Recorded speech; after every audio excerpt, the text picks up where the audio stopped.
entire time and you've just not realized any of it. I always assume you are. Oh my. Well, I don't know if that speaks more about me or you, but I guess you're just very cautious around me, and I don't know if that's a good thing or not. Of course. I just whenever we're doing a podcast, I always assume like you've started recording before you say you started recording. Oh. I trust you, Dylan. I think you start recording when you say you do. Okay, well, I did ask earlier, and you guys said yes, so that's when I started recording, just as a heads up, but we are recording. Yeah. So, and also, putting trust in me in certain situations, that is a very dangerous road to go down. I do know that. I love how you just kind of admit, yeah, it's kind of risky, but you kind of Yeah, just go with the flow. Yeah. Hello, everyone, how do you do? Hello. We have a returning guest, Ilaria. How are you? How have you been? Hello, I'm good. I've been good. Yeah. Fantastic. And Amy, the Pandicoot herself. Hello. What have you been doing? How are you? I'm good. I have just been plodding along with university work, and I've been watching a ton of documentaries. Nice. Like? Mm-hmm. The most recent one I watched was called Trial 4, and it's about a man called Sean Ellis who was wrongfully convicted for the murder of a police officer. And it's called Trial 4 basically because they put him through 3 trials, 2 of which he was acquitted, but they kept retrying him till, like, basically they were like, oh yeah, he's guilty. So the documentary is focusing on his 4th trial, which was to basically get him out of prison permanently. And it was very interesting. Sean Ellis. That name rings a bell. Yeah, he was arrested, I think, in 1993 for the murder of a police officer. Ah, that's why. Yeah, I do well, I wasn't alive at the time of it happening, but I do remember reading about him. Yeah, that's why it was so familiar. I haven't heard that name in a Yeah, while. yeah, the documentary, I think it came out last year. But yeah, Okay. it's very interesting. It's a series, so it's like a couple. I think it's like a 7-part series. But yeah, it was really interesting. Did, Nice. did you happen to watch Coup 53? Because I've seen it's out in the UK, and I'm wondering if you have any opinion on it. I haven't 253. watched it yet. Coup 53? Crew 53. No, I haven't watched that yet, but I'll give that one a watch. Because yesterday night I listened to a kind of Q&A in between Paul Hirsch and Walter Murch, because Walter Murch edited it. And for anyone who doesn't know there, Paul Hirsch is the guy who edited Star Wars A New Hope. And Walter Murch is the guy who edited Apocalypse Now, among many other things. And they discussed it, and it sounds really interesting because it took 4 years to make. And it's like, from the trailer it seems really cool, but it's not out in Italy yet, but I've seen it's out in the UK. Alrighty then. I'll have to give that one a go. Just a matter of where we can stream it, Yeah. rather. So, if it's available, I shall give it a go and let you know. Thank you. Yeah, it's been quite a few crime documentaries that I've been watching lately. This one is about the coup in Iran Oh, and how the US was involved, and they found, apparently from the trailer they say they found some material that wasn't available to the public before. So it's really interesting, apparently, and I've seen like the critic is praising it, but the thing that I found most fascinating is the fact that they're self-distributing, because no one wanted to distribute it. that's interesting. And they got rejected by all the major film festivals, because apparently the topic was too risky for film festival to show. Yeah, I'll definitely give that one a watch. Yeah, that's interesting because I remember last year spacing on the name of the film, but Timur Bekmambetov, the guy who did Wanted and Abraham Lincoln Vampire Hunter, his latest film is being rejected by everywhere as well because his film is talking about well, sensitive topics. So yeah, that's really interesting. Yeah, definitely gonna give it a watch now. Yeah. What else did I watch? Oh, it's a documentary about Amanda Knox. Don't know if you know who that is. Which one? It's literally just called Amanda Knox. It was made in 2016. The one on Netflix? Yeah. Oh, I've seen it. It's a very famous case in Italy because obviously the case is linked to Italy. So I've heard a lot about it. Yeah, it's an interesting documentary. I didn't know anything about it, so I was like, oh, this is interesting. Yeah, definitely it's interesting as a case in general. Oh my. Cool. What else have you watched since we last spoke? I tried to watch a show called Behind Her Eyes, but I was just like, this is a bit weird for me. Fair enough. And then I read what the book it's based on is about, and I was like, okay, it's definitely not my cup of tea, really. So I watched like half of the first episode, and I was like, okay, I'm done. Yeah, I'm not enjoying it, so. Fair. Yeah, that's about all I've watched. Really. Cool. And Ilaria, what have you watched since we last spoke? So, well, I have the weekly appointment with WandaVision and with the what is the name? Snowpiercer, the TV Oh, show. right. Then I started Orphan Black because I remember original David mentioning it, and I was like, I want to have a look at what it is, and I'm enjoying it. It's very cool. Yeah. Then what else? I've been watching This Is Us. Yeah, I keep meaning to start watching that. I cry every episode. Yeah, I've heard it's pretty sad. I wouldn't say it's sad. I'd say it's nostalgic. Oh, fair. I just and it resonates with an average life of a person. Like I can see myself in the characters, and I think this is really good for a TV show. Because sometimes, at least, I struggle to really see myself in characters on many TV shows, but it's done in a very brilliant way, in my opinion, and I like nostalgic things, so it's just my cup of tea. Very nice, cool. nice. Yeah. And then I've been watching a lot of like kind of documentaries, short documentaries on Disney Plus, like Inside Pixar, Inside Disney, the making of this, the making of that.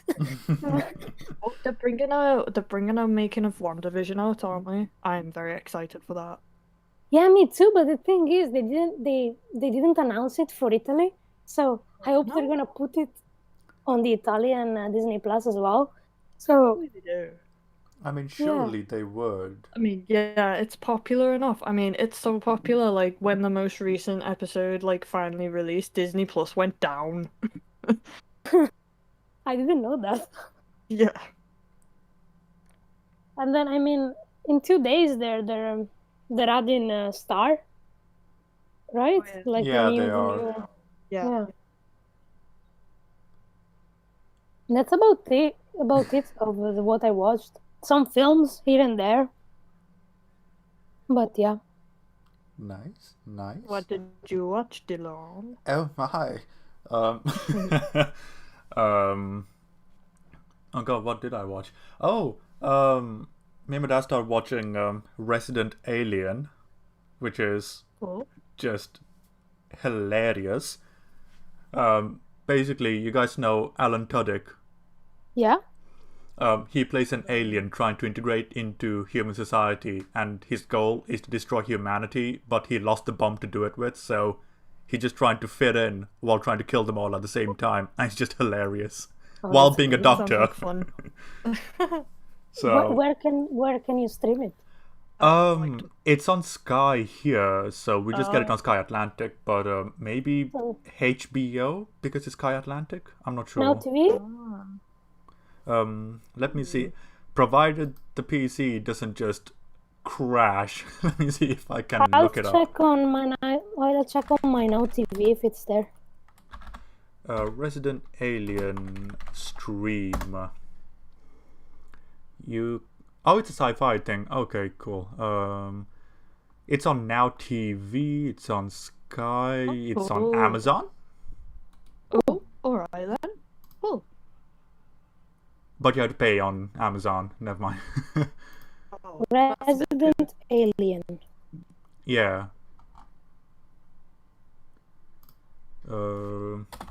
Italy stream. Go. Doesn't say. rude. Well, at least I don't can't access it. Is it on? Oh no, that's Ancient Aliens. Never mind. I don't know. I will find it somehow. Yeah. But it sounds cool, so I'm definitely gonna check it out. Yeah. It's great. Highly recommend it. What else have I watched? I finally, after a year of waiting, finally watched the Chinese film The 800. And it was so good.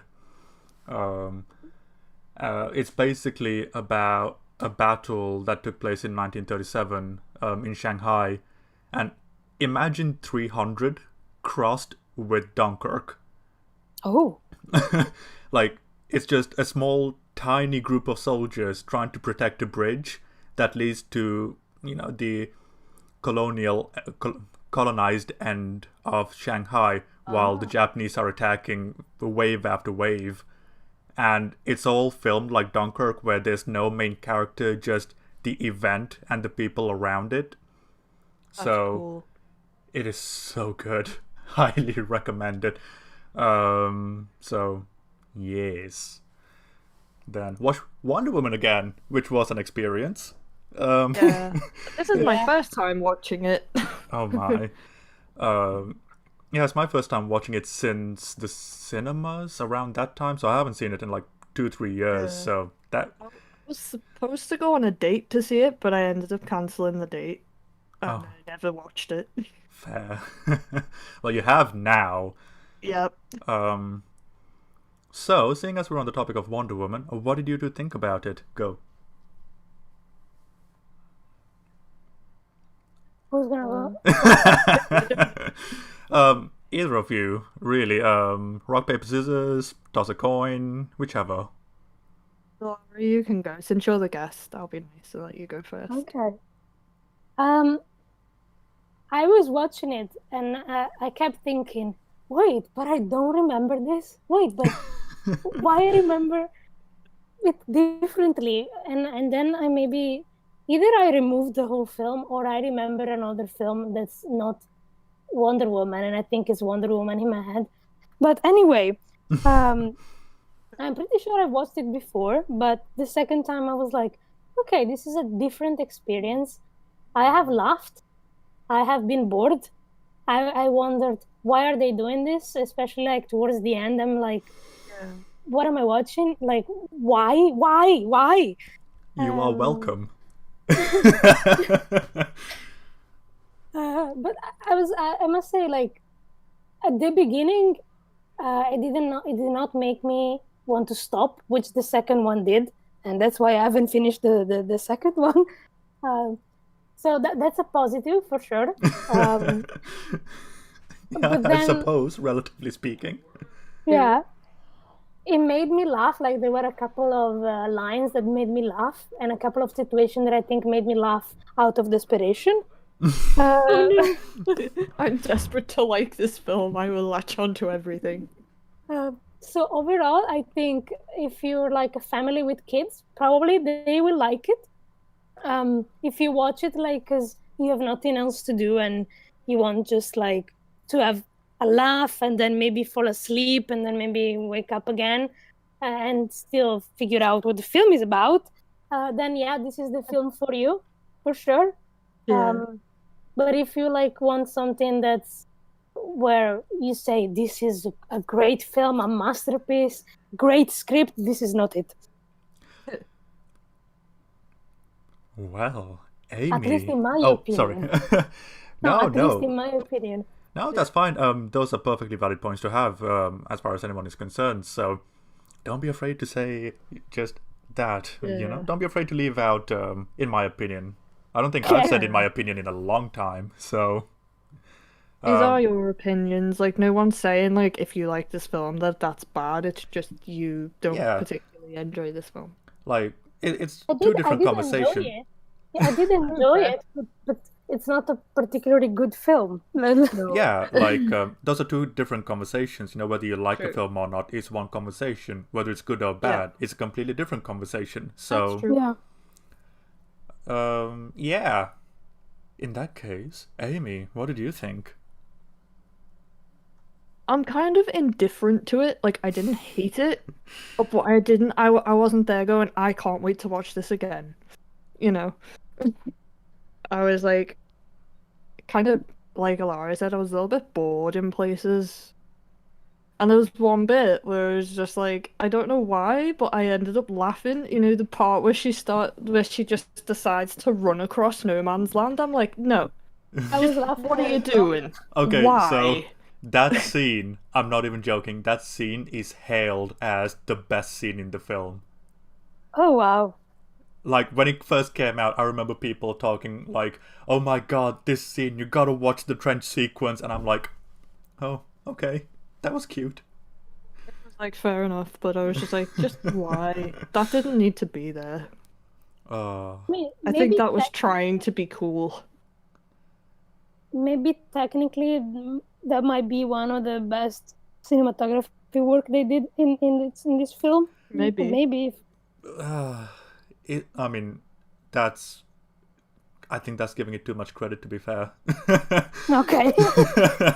But, yeah, like, Wonder Woman's a funny film. Yeah. It's laughing parts. Like when she's trying on a dress and she's like, "How can you fight in this dress?" That made me giggle a little bit. Yeah. But it was more like I think it was more like a okay, I see what you're trying to do, giggle rather than like, haha, that was funny. I was just like, I see what you're trying to do. Like, yeah, I was like, okay, so, God, that scene, that scene was so. I can't take that scene seriously. I was like, oh, I got what you're trying to do, film. I do. I Yeah. genuinely do. You just didn't do it right. Yeah. Oh, go on. But yeah, a lot of it I was just kind of bored and or like, oh, okay. And like I saw the whole she's gonna kill somebody and be like, why didn't it stop all the war? I was like, I saw that coming from the second she stepped off the island. Oh, but did you figure out that it was all because of Ares anyway? I figured that out, yeah. Like after the first couple of times, you know, where the guy was like, no, stay put. I was like, he's Ares, isn't he? Yeah, it's. I was like, oh, it's Lupin from Harry Potter. I don't know. It's like Professor Lupin. Just stick to being a werewolf, dude. Just. Yeah. Oh. I'm glad I'm not the only one who was thinking these things. I'm really glad, because, like, as far as everyone is concerned, this is the pinnacle of the DCEU, and I'm like, ooh, that's kind of painful. No. Like, honestly, I enjoyed Shazam more. Yeah, me too. I remember enjoying Shazam, but I barely remember it. So I'm gonna have to watch that again eventually. Yeah. I I mean, remember enjoying it, but maybe, like, I will rewatch it and maybe not enjoy it as much. I don't know. yeah, maybe. I watched it recently and I was like, it was a genuine laugh. It made me laugh, like, laugh out loud. Yeah. And, like, it's not very easy for a DC movie to make me laugh out loud.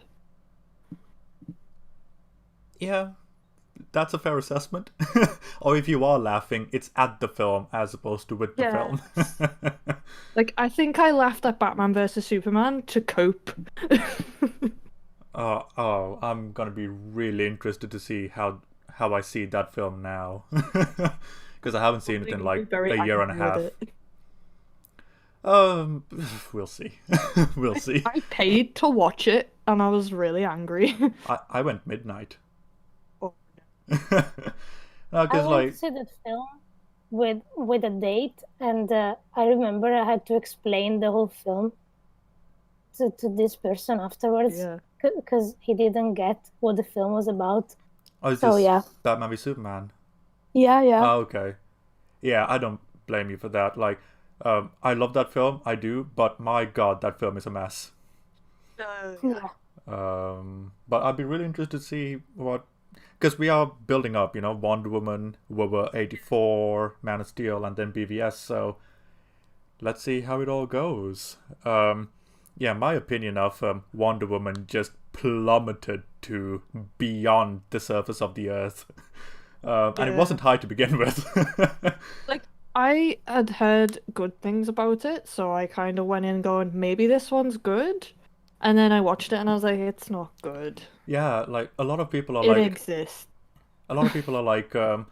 yeah, the third act kind of falls off a cliff, but seeing it now, I guess we'd probably have the unpopular opinion of the entire thing fell off a cliff. Yeah. Yeah, a little bit. So, right, I'm just thinking where to start this conversation with regards to Wonder Woman, because we can go chronologically or we can bounce around all over the place. Which would you prefer? I don't mind, but like some of it, it's just not memorable to me, so I can't remember it. So maybe it's good if we just go through the events as they happen, and then like it will spark conversation topics. Of course. Well, that is perfectly alright with me. Ilaria, do you concur? Yes. Cool. Right. So we begin at the beginning. We begin at the beginning. Oh my God. Oh well, technically, this film begins in current day, and then we go back to the beginning. So Oh yeah, it does. we It begin. does. I forgot about that bit. We begin talk at the about middle. Sorry. Yeah. Can we talk about that opening voiceover? Like, that was an experience in itself. I found it like... Of I don't remember what course. she says. No. It's not about what she says, but like, why? I mean, I get it. Like, I get the comic. It's going back to the comics and having like the little bubble that kind of contextualize what is going on. So like comic opening, I would say. But Yeah. I was wondering, why are we seeing like her walking and that kind of stuff? And then, like, to me, I would have not made that choice if the choice was in my hands. I would have directly started in the past. Yeah. Maybe even with a voiceover, but I do not see the reason why we had to have this bucket beginning and ending. So yeah. I suppose if I were to make a guess as to why, it would probably be to link the events of BVS to this film, because they had the photograph which she retroactively goes back and starts to extend the flashback with. But I am on the same boat as you, to be honest. I would have just kept the film at the time rather than using this as a framing device to start here and end here, because it just really does break up the pacing quite a bit. Yeah, I feel like they were trying really hard to bookend it, and I feel like they were, like you say, trying really, really hard to connect it to Batman versus Superman. It's like, you don't need to connect it to that movie. That movie was bad. So just let Wonder Woman on her own. And quite frankly, you could have done a much better job connecting it without having it, to be honest. If anything, having it hurts the connective tissue between the two films, which is kind of hilarious. Like, oh look, she's got an email off Bruce. She's gonna Oop. now reminisce. Yeah. Yeah, I But mean, I think the problem here is maybe the obsession that recent DC films have of connecting all the films I mean, it's in not. one thing. I feel like they saw Marvel and went, we need to try and connect everything, and it's just Yeah. done really badly. No, absolutely, that is the thing, because DC was playing catch up, and when you play catch up, you stumble, and this is a prime example of them stumbling very hard, because Marvel spent a lot of time planning everything out, whereas DC just kind of went, yep, here's a director, We connect go. everything. Yeah. Which is something I've never been a fan of, to be honest, but yeah, this is an instance of very much hurting your continuity more than anything Yeah. else. So Yeah. yeah, and plus it really does make the question of, okay, so location wise, does she work here or does she work back in the United States? Because it looks like her, like, look, it creates location continuity issues. Like, there's a lot of things. It's just the opening scene, but yeah. It just gives you a bunch of questions of like, why are we seeing this? Like, what does this have to do with anything? And then it's never explained at the end either. It's just like, yep, she's just sitting there remembering stuff. Yeah, That's all you get. Yeah. maybe if, like, this is jumping way ahead, but the end of the film, the finale, the climax of the film is Ares being shoved into oblivion with a lightning bolt, and all's well with the world, which is direct contradiction to what she felt in Batman v Superman, which is, oh, humans are kind of not great, so I kind of hid. But the ending of this film is very optimistic, so it contradicts Batman v Superman, and it contradicts this film. And I'm like, how did you manage this? This is fascinating. Yeah, it's a bit weird. I only mentioned the ending because the ending and the beginning of they try to link them. That's why I mentioned. Yeah, the photograph more than anything is the linchpin of the connective tissue between the two films. But yeah, we'll get to the photograph in due time. Do not worry. I have some issues about that photograph being taken in the first place. But if anyone has an issue about a photograph in a film, it's gonna be me.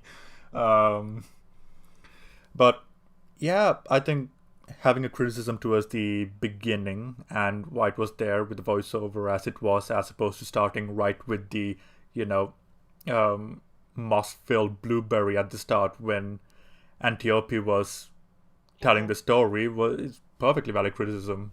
It didn't need to be there to be. Definitely not.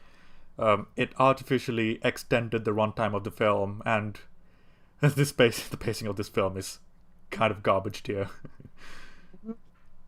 Yeah.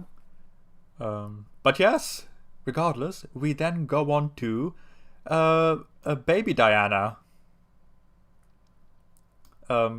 Watching the Amazons fight in the most ridiculously over-the-top way. Yeah. Yeah. I love that because it's just like, is this just what they do all day? They just try and beat the crap out of each other.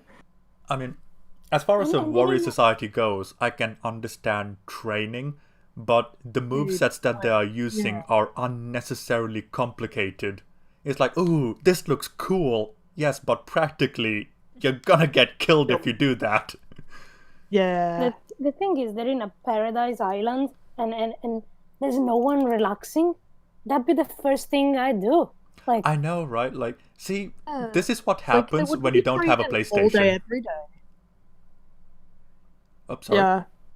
I was gonna say, this isn't like, I get they'd be training, but they wouldn't be training all day, every day. They'd be relaxing at some point, and I feel like all you ever see them do is train or argue about whether Diana should be allowed to train. Oh my god, and we'll also- get to the arguing in a bit. who is doing other stuff? Like, I saw nobody Yeah. taking care of, like, I don't know, of the culture, because she knows a lot of stuff, but the question is, why does she know a lot of stuff? Who taught her? Yeah, it's Also, like, where are all the other kids? Why is there Yeah. just one? Yeah, is she literally the youngest person on this island? And how long has she been on this island? How old is Diana? Like, none of this is answered. Yeah.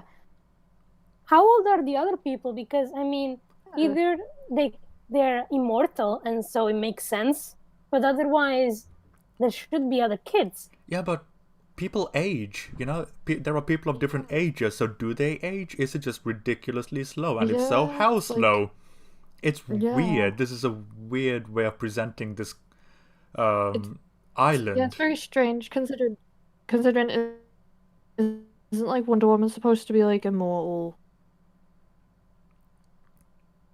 Oh, or Something like immortal? Yeah, she's a demigod, isn't she? So like it's very confusing that there are some people that are older and there are some people that are not, and then there's one kid.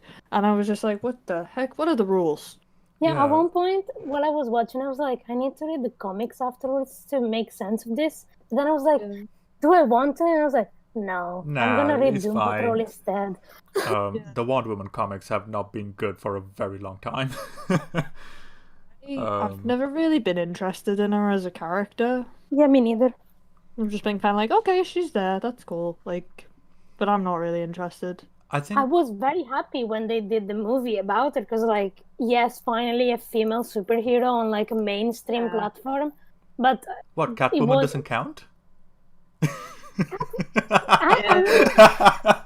Catwoman just gets ill.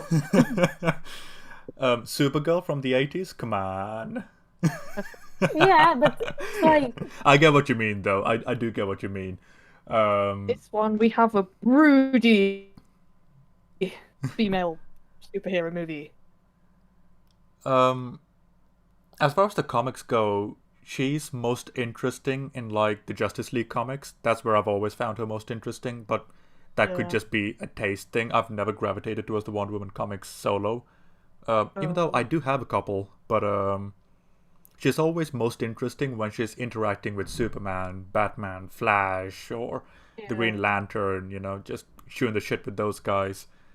Because for all intents and purposes in the comics and in this film, she's a less powerful version of Superman, and Superman faces a lot of the same issues. It's very difficult to make him interesting on his own. He needs people to bounce off of to make an Yeah. interesting character study. yeah, also because she doesn't say much. So No. I think that's more down to Gal Gadot being a very poor actor. just say so. I would. She's very, which is weird. I've Like never seen her in anything else, so she was like in I didn't. Fast I and the didn't want to. Furious and stuff like that. So Was she? I've seen her in Fast and Furious, but I- she I didn't don't say remember. much there either. yeah, I don't remember her. Like she's not memorable in that movie. Then. no. That kind of says all. That kind of But, says it all. It's weird because when you watch the behind the scenes stuff, she's really fun and jovial and cool to hang out with, it seems like. Yeah. But on screen, it's just the one emotion and the one way of delivering things. Now, one can argue, oh, that's her being stoic. But even when you're stoic, Captain America's stoic, but he has a lot more emotion, Yeah. you know? Captain America's stoic, but it's still fun to watch him. Yeah, you're engaged because of the performance that Chris Evans gives, whereas with Gal Gadot, you're just wondering, oh my god, Chris Pine, say something, please. Yeah. I do not agree with the Captain American thing. I really don't like much of Captain America, but that's a story for another time. I mean, if you don't like him, yeah, you don't he's like not him. my- That's your prerogative, so... He's not my favorite character either, but I just mean like he's a bit more interesting to watch for me than Wonder As far as the Woman. performance goes from Chris Evans, it's a lot more dynamic compared to Gal Gadot as Wonder Woman. For sure. Yeah, for sure. That was I'd the say- argument that we were making, I think. Yeah. I'd say, I don't know, because the thing is, to me, it seems like she always gets casted in kind of the same role. She's been typecast basically. She was in a comedy with John Hamm where she's playing a spy next door, and she was the same in that too. So Yeah, I remember that, and I was like, this is basically the same character. She's the same character in with different nuances, but same character in or maybe that's Fast and because Furious. maybe that's because that's all she can play on screen. Maybe. I'd have to see I her mean- in more stuff before I start saying like she's a bad actress or anything like that. To be I fair. think if given But, the like- opportunity, she could surprise us. Yeah. I'm not But, holding my breath, but if she does, I'm all yeah. for it because I really like her as a person. She seems really cool. I'd be happy to be pleasantly surprised by her doing a completely different role, but watching Wonder Woman, it didn't make me then go, I love this person, I want to go watch everything they've been in. Yeah, I'm more Yeah. interested in Gal Gadot rather than Wonder Woman because, again, behind the scenes, she's very, very emotive, and I'm like, where's that on screen? It's weird. Disappointing. Yeah, and if we think about it, I prefer the very brief appearance of Wonder Woman in the Harley Quinn animated series. I found that more interesting than the film. We're in that. It's so good. I I've love only how seen a few they episodes, so I'll take your word for it. Yeah, for me at least, that was more interesting. Yeah, It that's was. fair. Then again, that might be because Harley Quinn's involved. Yeah, maybe. Makes everything more fun. It is. Also, she brings out like people's irritated side, and it's funny. Yeah. So yeah, we were talking about the Amazon culture. um, yes, not very well defined, considering we spent a good 20 minutes there. Yeah. We I'm do? wondering, yeah, That it's. much? Apparently, I don't remember it Let very me well. check. It felt like 10 minutes.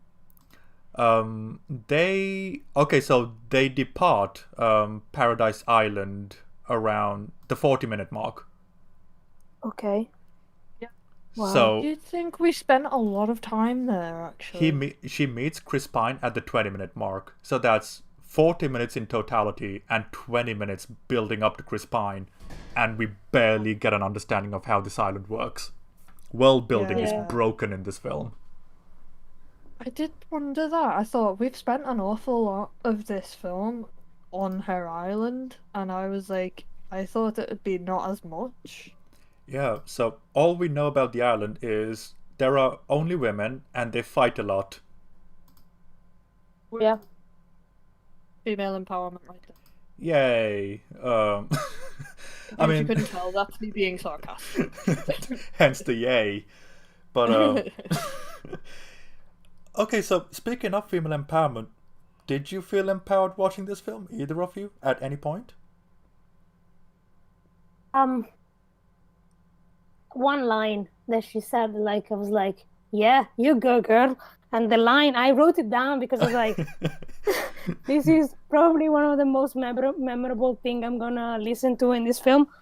And the line was, man is essential to procreation, but not to pleasure. Ooh, I love that bit. Yeah, I that made remember me that laugh. part. That made me giggle. Yeah, that was probably the highest point Oh, for me.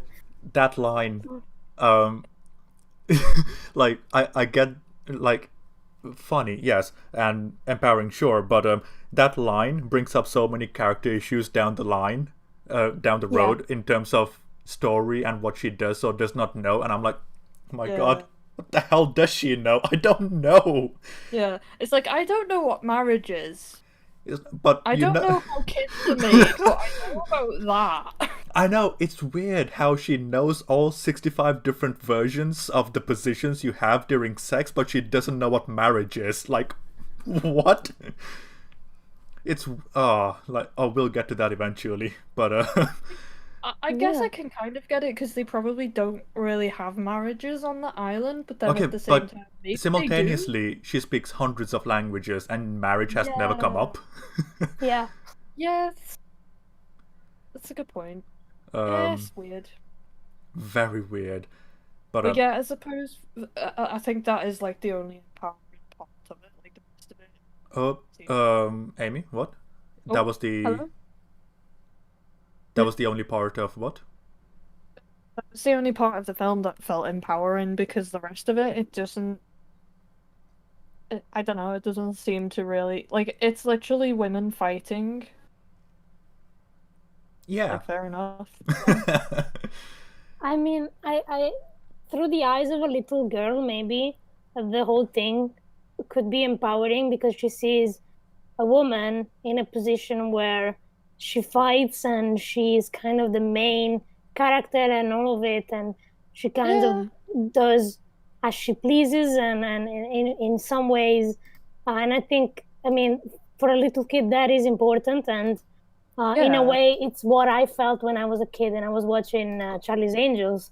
But then if you look at it with the eyes of an adult, you see there are other issues that It's very kind surface of, level.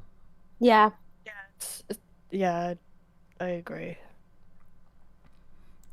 Right. Interesting to hear a woman's perspective on the female empowerment thing, because I'm a guy, so I'm like, yeah, fight. Yeah. You know. I mean, in a film like the Harley Quinn film, I thought that was more empowering, even though like they were fighting a Yeah. lot, but it was more empowering than this one. I feel like it was more empowering because it felt like they were more fighting against this guy who depressed them in some way or another. Yeah. I think Harley And that's Quinn from was probably the only film I nearly walked out of the cinema for, had it not been for the fact that I've got a few friends I went with. Like, if I was alone, I would have walked out of the cinema.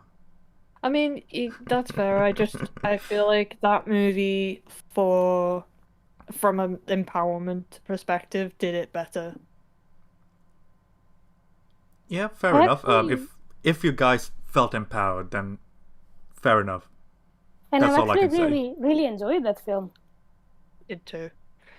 I can see why some people didn't like it. Yeah, same, but for me it was probably one of my favorite DC films. Well, at least I know someone who likes it now. I mean, I'm pretty sure I told you I liked it as well a while back. So, you know, two people that like it. Someone else who likes it. Yeah, cool. Yeah, at this point, about 5-ish minutes in, we get the first conflict of the film, and that is the fact that Mommy Dearest does not want Diana to learn how to fight. Yeah. Which I thought was very weird, because it's like, you're on an island full of women fighting. What else is she supposed to do with her time? Maybe like that could have been offset if we saw her doing something else, anything else. Or anybody doing anything else. Yeah. It seemed like that was literally all they do, so it's like, of course that's what she's gonna wanna do. You guys don't do anything else. Yeah, or at least invent yourselves a PlayStation and chill for a bit, you know. Yeah. And then it's also, in my opinion, contradictory, because then she knew that Diana was the god killer. So Yeah. I was like, why don't you want her to train if she's the only person who can actually kill Aris? It's like, So, Also, like, it's weird because she's like, oh, the stronger she gets, the faster Ares will know. And it's like, okay. But isn't Ares still eventually gonna get to her? So shouldn't she still? I know. It's like, she train? yeah. And like, the entire premise of this film is that, okay, Ares could get to her in 1,000 years or 500 years if she trains. It's like, oh, so she's gonna find her eventually, so may as well train her. also, it was like, are you trying not to train her because you're worried she'll be dangerous? In which case, that just makes no sense either, because if she trained, she'd be able to control whatever part of her is a god killer. I mean, Easier. unless you're Ray. Unless you're Ray, but that's different. But yeah, it's like the motivations of the characters are completely opposite to what they're saying they wanted. It's weird. Very weird. But yeah, and I love. Okay, so what I love about Mommy Dearest talking about the history of Earth is the fact that this is something that stood out to me the first time I watched it, and it still stands out to me. It's that it's like when your mother, the Amazon Queen, and I'm just like, were you not expecting your daughter to remember that? I mean, that kind of sounds like an important detail. Yeah, your mother is a queen, by the way. Yes, just in case you forgot, dear viewer. I mean, Diana. Yeah. the thing I really liked about that sequence is that, to me, if I felt like looking at one of those museum reconstruction of Greek vases, like Oh, right. the the paintings on the Greek art, and I was like, this looks like a museum reconstruction of it, of like the story of the painting in 3D. It felt like that to me. So Yeah. Who's the painter? Is it Escher or And what paint? Is it the one with the stairs? no, like the actual painter? Was it MC Escher or like talking about Greek art, yeah? Greek art. Not I can't sure. remember the name, but there's Don't a think it was particular Escher. painter who the name eventually from the ether will come to me when we're not recording. But I'm like, oh, that's a very cool recreation, you know, kind of like the Michelangelo stuff, and like I think Da Vinci from way back in the days. So yeah, it was really cool to see the reconstruction of a lot of the history. But then knowing that this is a world where aliens and stuff exist, how does that work with the gods? Because are the gods only responsible for the humans, or are they responsible for all life? And if so, to what extent? Like, a lot of questions, no answers, and I'm like, ugh. I think this is the reason why DC should focus on keeping their stuff separated and not wanting to link everything, because otherwise it creates confusion, and they have to create a comic like Crisis where they have to eventually find a way to make sense of it all by destroying a multiverse and creating another one. So Or just plan. Take 2 or 3 years to just plan it out. Because it can be done. I mean, who would have thought we would have gotten Avengers Endgame, you know, like 10 years ago? Like, yeah, that was a pipe dream, but it it shows it can be done with the proper planning and the proper amount of time to marinate it, but because it wasn't, because it was rushed, it was just all over the place, and we're just 6 minutes in, by the way. oh wow. Yeah. We have so much to say. Yeah. Oh, excuse me. Like, I think the most visually interesting part about this film is the story she tells her daughter. That was the most Yeah. visually interesting thing about this film, as far as I'm concerned. Yeah. Yes. Moving on. Okay, so Zeus fighting Ares. Okay, so that like the logistics of how. So this brings up the question of just how long ago did this battle take place? Because Diana is as old as that battle, because it was Zeus's last breath that brought Diana to life. In which case, Yeah. was the Amazon Queen busy sculpting a baby while this huge battle was going on in the sky? Oh, wow. And I'm like, wait, what? And then Maybe she was just like, oh, there's a battle. Oh, let me do something. Let me sculpt a baby. she's got popcorn Yeah. watching the Oh, battle in the just- sky, yeah. going, wee! She's like, I'm gonna do a bit of pottery. Yeah. Make then- myself a kid, why not?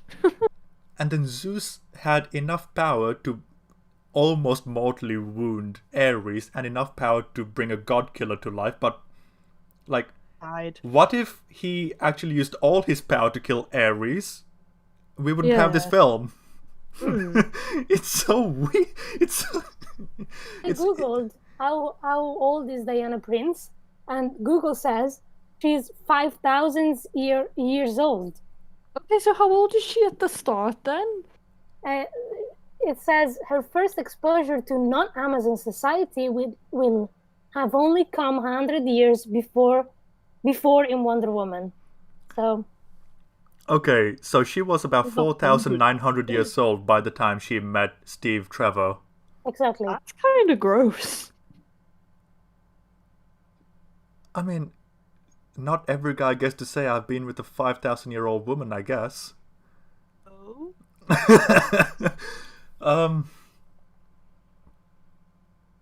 5,000 years. Jeez. Bloody hell. Okay. Oh, we'll talk about the sheer level of naivety of Diana's character. But now that I have a number, that just kind of blows the door wide open. Like, how are you that naive at 5,000 years old? Yeah, it's Oh, wait, though, because Patty Jenkins said that in the version of the film, she's much older than any human, but she was probably only around 800 years old, around the time of the first Wonder Woman. Wait, that what? So, yeah, so for the comics, she's 5,000 years old. So for the film, they're just like, oh, she's just 800. Yeah, Patty Jenkins said she's only 800 years old. What are the logistics of time in this universe? Like, I'm so confused. the more you tell me about the timeline of people's ages and when events happened, I'm like, but then how did that, why, how, when? It's like The Last of Us Part 2 all over again. Whoa. Okay. Because then if this battle happened in around 1200, whoa. But Yeah. Confusion. I don't quite think I've been this speechless before.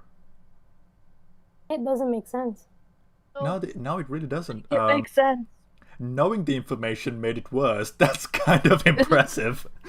And I'm reading off Screen Rant that says the Patty Jenkins stole Collider, so it's not a random source. Oh Jesus. As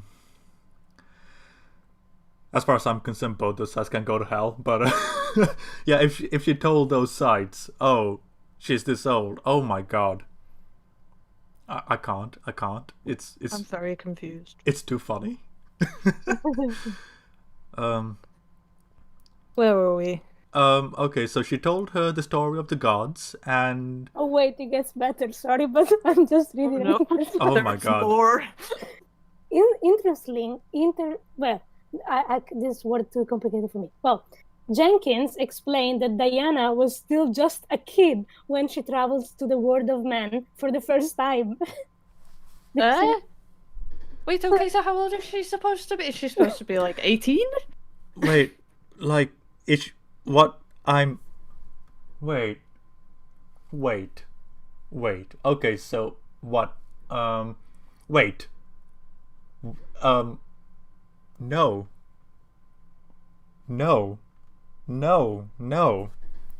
Wait. Like, she's... Okay, can you say that again? So Jenkins, I'm reading by the way, explained that Diana was still just a kid when she travels to the world of man for the first time. Define just a kid, Patty Is Jenkins. Is Define this the just a Cinema Blend kid. article still? It's a Screen Rant. Oh, Screen Rant. Because before it talks about the fact that in Wonder Woman 84, Diana will be roughly 870. In the present day, then, she's closer to 900. And then it says, Jenkins explained that Diana was still just a kid when she travels to the world of man for the first time. Although the question may seem like an insignificant one, Jenkins also said that she spent a lot of time trying to pin down her lead character's exact age. Wait, she's trying to pin it down? We've Yeah, got there's no also a chance. quote. There's also a quote from Patty Jenkins, like what she says, and it says, "Oh my God, have I had that conversation ad nauseam? Because the truth was, I kept talking about, listen, this is her coming of age story. How is she coming of age, and how long does that take to learn these lessons? Well, it would take a long time, but also we don't know how long it took to get to that moment that she finally does the energy blast, and then Steve arrives." Okay, so her saying that brings up a big fucking issue with me, because I love writing, spoiler alert, but as the writer, it's your job to know these questions, the answers to these questions. So we don't know how long. It's your job as a writer to figure it out. Yeah. Okay. Also, when she says just a kid, she really needs to specify what age, because if she's just a kid when she slept with Steve Trevor, that brings up issues. Yeah, that wasn't an exact quote. That was an indirect quote. I'm very confused because Gal Gadot said 5,000 and Patty Jenkins is saying 800. Oh god, is this like Blade Runner all over again, where the director says no, he's not replicant, but Harrison Ford's like, yeah, he is. Like, oh my god, like. Yeah, like Gal Gadot stated that Wonder Woman was approximately 5,000 years old, while Patty Jenkins imagines a similar number in her head. She informed Collider that Diana's official age isn't quite as large and is under 1,000 years. What? Crazy. Okay, so before I completely lose it, how about we just stick to what's in the film solely? Because I think I might pop a vein in my brain if I keep thinking about this. Oh my god. Knowing the confusion. That like Diana was wrong in Wonder Woman 84. Like, the truth is not beautiful. Case. So the next thing that happens is that Princess Diaries decides to teach Diana behind the Queen's back, and the Queen does not take this very well. And after literally like 3 or 4 lines, the Queen's like, "Okay, forget what I said. Train her to be the best." And I'm like, well, that was conflict resolved pretty fast. Very quick, yeah. Like, they could have had a scene where she was like, look how badass I am at fighting, and she was like, okay, fair enough. You can train. And it's like, if that's all it took for the Queen to bend on this rule, all Princess Diaries had to do was just speak a couple more lines when she's riding the horse earlier, and it would have been solved.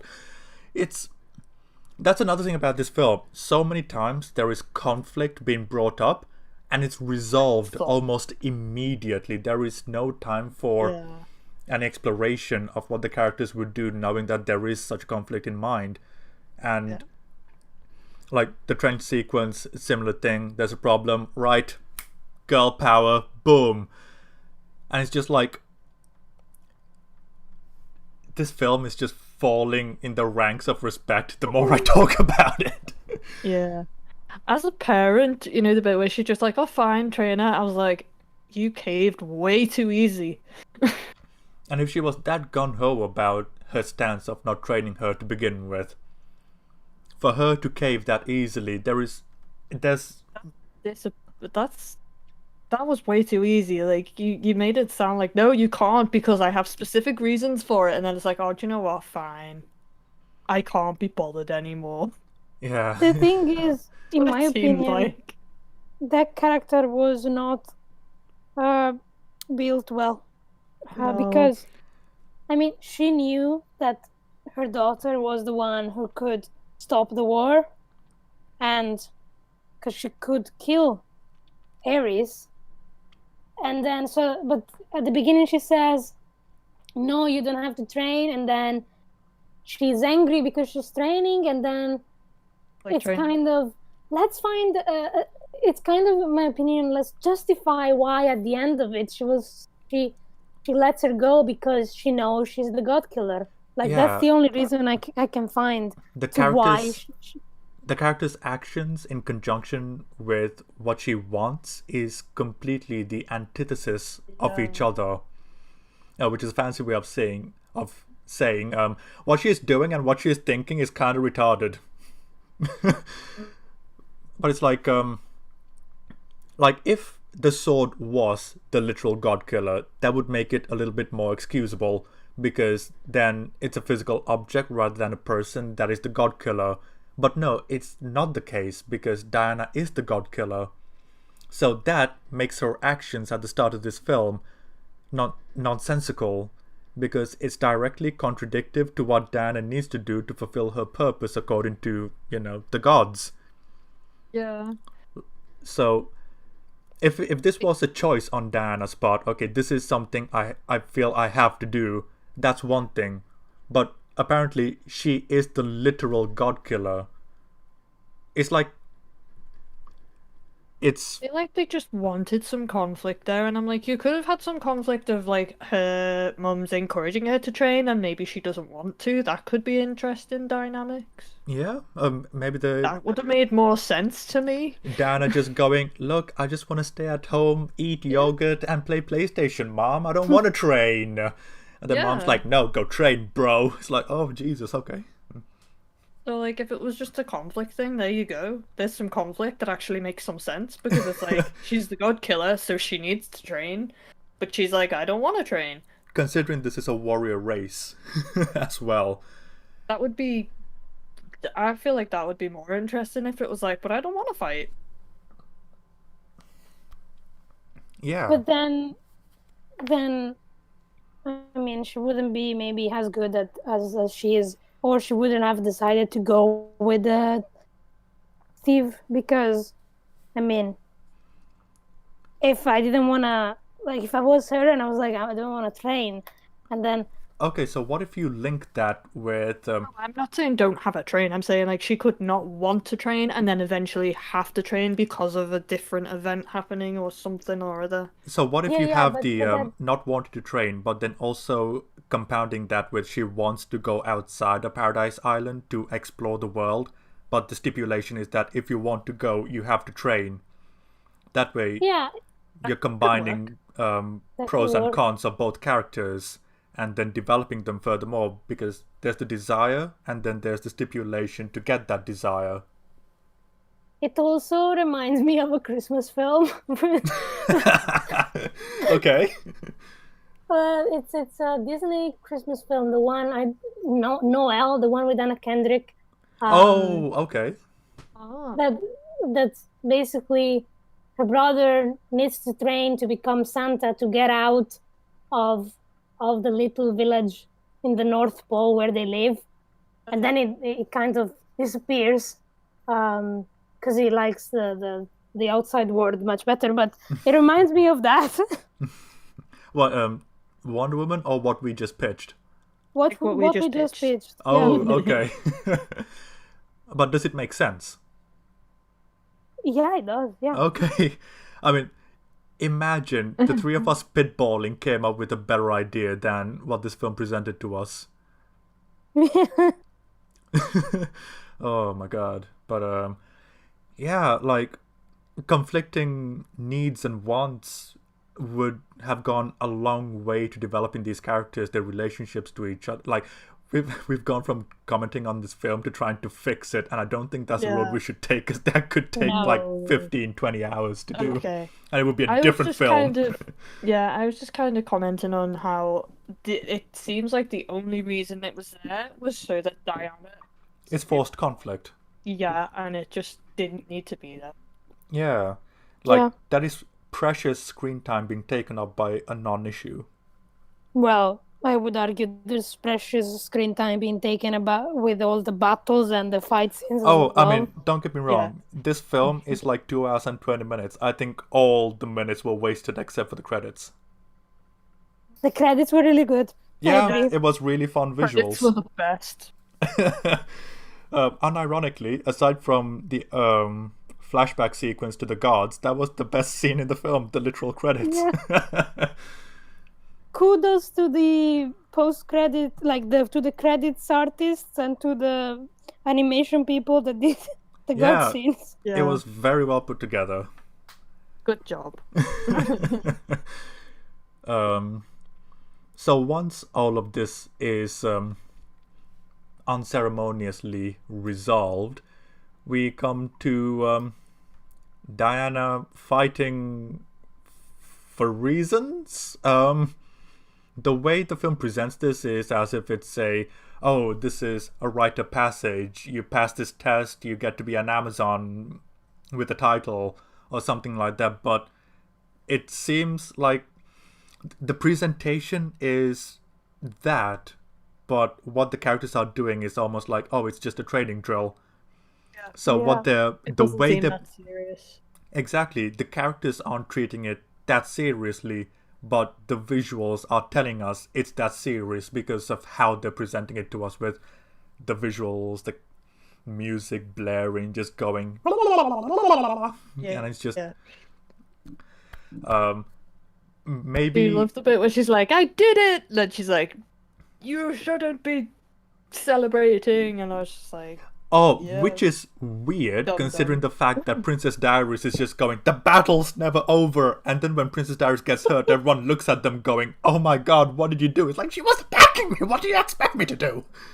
Yeah, it was like, oh, I'm sorry. Is she not allowed to defend herself? She's just supposed to let you smack her. Okay. Yeah, it is Makes mental. sense. The fighting is like the fighting style is so over the top, Yeah. and With the flips and the slow motion and stuff like that, I'm The like, shield bit. oh my god. Oh, wait, that's later on, sorry. I mean, it's still valid. It's Shield. I don't know. like, I get what they're trying to do. I do, believe me, they want to show this race as incredibly competent, but because of the over-the-top nature of their movesets in battle, it really doesn't help. I mean, they jump so high that any capable archer could take them down because they stay in the air so long. And I'm I know. Like, whee! And you're dead. Like, all you need is one Legolas and you're done. Yeah. Even less, even an Oliver Queen could take them down. Oh my god. Russell Crowe's Robin Hood could take them down. Probably. Guy could take them down. But then, even then, the power levels of these characters are really inconsistent because can everyone jump as high as Diana? Or is it just Diana because she's the god killer? But then other characters can jump almost as high but not as much. Like, power levels are really inconsistent. Like, is Diana the only one who can use the gauntlet thing? Or, like, because everyone's wearing greaves or gauntlet braces and stuff like that. So it's like, what? Okay. It's made out of something special because, like, a lot of people get shot and die very easily. Yeah, and Diana gets scratched very easily with the bullets, so she's not bulletproof. Yeah. And it's like, so her power levels, but then later on in the film, she can take a hit from a tank. I'm like, yeah, what's going on? What are her power levels are simultaneously high and low depending on the situation to create artificial tension. Yeah. An explanation of this could be that in the outside world she's more powerful because maybe what they used, what kind of magic, whatever they used to kind of hide Themyscira is actually kind of dampening her powers. That could be an explanation I'm making kind of up like on Superman. Spot. Yeah. Possibly, but then that's kind of contradicted by the fact that she does the shockwave thing with her greaves during the fight, which is something she still does in the outside world to the same amount of power. Yeah, that's also true. So I don't know. Like, yeah, this like I said, this is a funny film. But it's not funny for the reasons you think. Yeah, like, it's fun laughing at it. So after this training sequence, she just walks away with no one just going, oh, hey, Diana, it's cool. It's cool. We knew. No. She just walks away by herself. Oh. Yeah, And- no one's like, it's fine. You're a god killer. I mean, if We she get wasn't, it. if she wasn't supposed to know that she was a god killer, maybe just go, oh, hey, Diana, that's a cool new trick. How'd you learn how to do it? Like, something to reassure her instead of like, oh, shun her for using power to hurt our dear Antiope. It's like, oh, okay. But, like, Do it on purpose either. She was just as shocked as everybody else. She wasn't like, yeah, I beat you. She was like, oh shit, what did I just do? yeah, and it wasn't like she was on the ground being swung at by Princess Diaries the entire times as well. Like, the entire circumstance of how the people are how the women in this scene are reacting to her in conjunction with what happened and the power usage. It's just none of it's consistent, which is just fascinating. Yeah, it would have made more sense if, of course, like, she did it when her back was turned or something, because that'd be like, well, that's just unsportsmanlike. But she was, like, under stress, so, like, are you really surprised that she did a thing to protect herself that she maybe didn't even know she could do?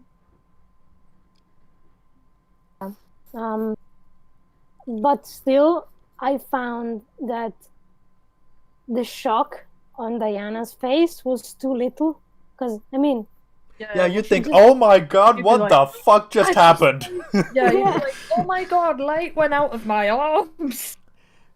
It's like... And she seemed like, oh shit. And I was like, oh, alright. Like, it was... It's like, oopsie, did I do that? Her reaction, I've had a stronger reaction when I found £5 on the pocket of my trousers after a wash. Yeah, it's like, ooh, money. It's like, oh my god, £5! I'm gonna get a chocolate tonight. But and do you know what? It's really cool because following this moment, we come to the first instance of the plot progressing as a result of coincidence. Hasty coincidence. Because imagine if Steve Trevor, makes sense. like it's the Rise of Skywalker thing. What if Rey was standing anywhere else when she was looking at the Death Star? What if Diana was on the opposite side of the island? What if she came 5 minutes later? What if Steve arrived 5 minutes earlier? Like, it's ridiculous how coincidence propels this narrative forward. Yeah, but also, I'm like, they've been there for probably thousands of years, and I mean, is this the first time someone comes in their barrier or whatever it is, like the magic thing? I know, and it's assumedly somewhere in the Mediterranean based on, geography and stuff like that, but I'm assuming. So, there's a lot of ships in the Mediterranean. Yeah. It's a very popular place. No one's skimmed by. Oh my god. Like, had maybe a pirate shootout or something. God, imagine if James Thatch or fucking Blackbeard came through. It's like, hey, what the fuck is this? Yeah.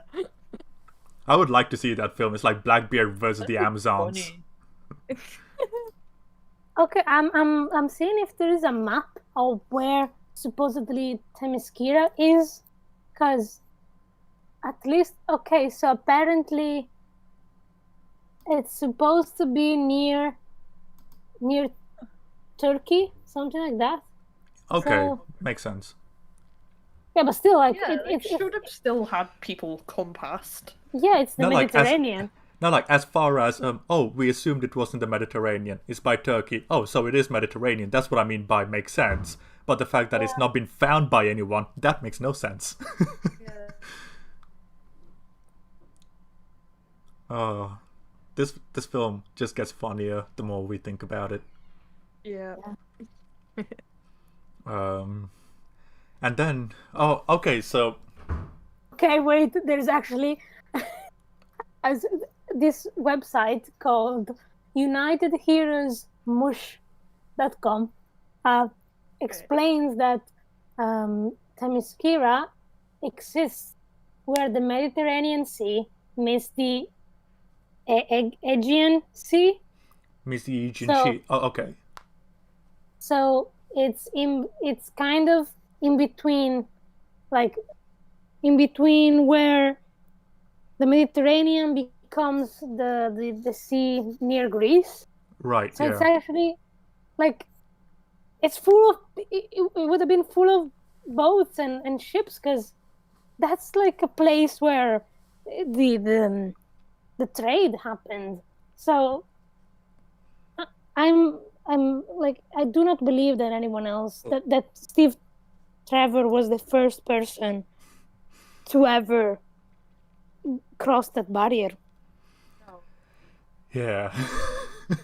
Maybe he was the first person they let live. Oh, it's getting dark now. Oh my god. Yeah, but then how is it the first man Diana sees? I mean, Yeah, but to be fair, that was probably the first time she was standing at that particular cliff. Yeah, like we said, Yeah, it's but- possible she just wasn't there for it. Oh my god. but in my opinion, at least hundreds of men would have crossed that barrier. No, right. So, like, what are no the corpses? sense. Like, where did they bury them? Like, did they throw them in the ocean and in the sea? But still, like, she would have seen something. You just get a scene like in Hot Fuzz, you know, where they're under the catacombs and Oh it's just my god. dead bones everywhere. Oh, it's beneath this island of paradise. It's being It's just held up by dead people. bones. But then that can't be it, because the entire purpose of the Amazons was to protect humanisms. So it's Yeah. like, oh, that would run counter to everything. It's just, oh, applying logic to this funny. film is not a good thing. It's just funny. It is. Oh, I didn't expect to laugh so much today. You're welcome. I think they could have justified it by creating a legend in which he was supposed to come through because he's some sort of special the chosen person. one theorem. Yeah. Yeah, And yeah. so he crosses the barrier, and that's the only reason why he can cross and other people can't. Yeah. But then, I mean, That's just not there. It's just like, oh look, there's a bunch of people fighting. yeah. Or maybe, oh, well, you can't use that because of Aquaman, but maybe the Bermuda Triangle. Because that's a place where weird shit happens anyway. You can kind of justify it being there, but no, Atlantis is there because DCEU, so it's just. Whichever way you go about it, it's just. Geography wise, this island just. Logistically, no idea how it works. No idea how it's been there for thousands of years and nobody Without being noticed. discovered, Oh, yeah. actually, if Diana was only 800 years old, according to Patty Jenkins, then that means the battle between the gods was 800 years ago, which means the island has only been in existence for 800 years. So, Like, even then, so Yeah. much But they'll trade. still find it. Ah, Funny. it's I can't take this film seriously anymore. We're 15 minutes in, by the way. Okay, so there could have been something really interesting here with the German boys coming through as well, because Steve was wearing the German outfit. Now imagine if Diana met the Germans first. Like Yeah. how much of a different film that would have been, you know? Because coincidence is what moves this film forward. Like imagine if instead of a battle, you've got like the leader of the German troop and what's his face, Chris Pine, and then the Amazons are just like, okay, which one of you is the side we should fight with, or something of the sort. Yeah. And then like the Germans bring up some good points. It's like, okay, hey, look, we just want to end the war. I mean, ending the war, that's what Diana's for. Maybe she likes the Germans because they want to end the war really quick, you know? Like, oh, Yeah. Oh, go on. No, I was saying that in the comic I was reading yesterday, that in the comic it was not the Great War, it was World War II. Yeah, the origin depends based on which era of comics you're reading on, because I'm pretty sure the Alright. New 52 has a different origin, and OG Wonder Woman has a different one. Rebirth, I'm pretty sure, has a different one, so yeah. Earth 1 has a different one. Yeah, well. So, No, but I imagined how much of a different film it would be if this was World War II instead Yeah. of Great War. and like they're both very horrific wars for very different reasons. Like Yeah. Yep. because it's set in world like this brings up the question of if it's not Ares, fair enough, humans are just kind of Disney beings. But if it's Ares, if we're going to the end of the film, if it's Ares, then how do you explain World War II? Yeah. How do you explain Vietnam? How do you explain the Korean War, the Sino-Chinese War? Like, Time travel. yeah. Oh, Or- time travel. Oh my god, like it's Or it's mental. Mars. It's the Roman god this time. Oh, yeah. And then they will go to Norse gods, and it will be like, Just Oh. every iteration of the war god. yeah. Hmm. Oh, jeez. But yeah, it's weird how like these two factions came along, the Amazons and the Germans, and right away they start fighting. It's like no one's surprised. Like, oh my god, there's an island here we didn't know existed. It's just like, shoot! Instead, it's just That's shoot, and the fact that the Germans are being portrayed as the evilments in this film counters the quote unquote theme of the film, which is that, well, until the ending of the film, where it's that, oh, humans are just kind of here nor there, they're kind of in between, and they're not wholly good or wholly evil. No, Then you get the film takes a Germans, where side. it's like, no, they're evil. The film takes a side, and it's against the Germans. I mean, Yeah. I guess you can sort of see why it's done that, because if they tried to paint the Germans as not evil, then I guess, I don't know. Yeah, Some but it's people like would have a problem with it. I don't know. okay, so there are two ways of going about this. So the first is that you can't pick the German. Like, I'm not even advocating for the fact that Germans should be the victors or anything like that, or should Saying, side with like, I Wonder think Woman. maybe they were like, It's- oh, we need to play this safe and not suggest that the Germans aren't bad or Yeah, something. it's like- I don't know. You. It's almost as if like they were afraid, like, oh, not all Germans are bad and not all allies were good. Well, allies are just World War II, but you get what I mean. It's like Yeah. they did the not all the Western Front was good because you had the generals in the war room being absolute gobshites, but then Yeah. all the Germans were bad, and it's like, no, you gotta balance it out. You can't have it both I mean, ways. if you're gonna have a film and have in the film say like humans are neither near it, then you do You gotta have to have that nuance. You do have to have like the opposing side be a little bit humanized. Yeah, because as it stands, you've got Ludendorff being the prime evilman, and everyone else is portrayed to be just as evil. And it's like, wait, but no, that's not what you were going to tell me. What are you doing, film? Yeah. Like you have the evil guy, and then you can have like German soldiers that are just being to fight. But that would require a much longer film, and and that would require actual writing ability and nuance. And we can't have any of that in DC now, can we? But yeah, like there was a really interesting film in here. It just didn't come into get fruition. made. Yeah. But yeah, we go right into the battle, and some of the things that the Amazons do, I'm like, that is so impractical. I get you want the wow factor, but that's so impractical. Why are you doing it in such a roundabout way? Why didn't they just shoot them with arrows from? Oh where my they god. were? Okay. Okay, so sorry about the volume, but okay. So you had the archers, and they came down to the That's what I battlefield. did get. I was like, why are you doing that? Why are you not staying up there on the cliff and shooting them from the cliff? This is a warrior race training for battle for thousands of years, and they don't have the archers shooting from the top at range.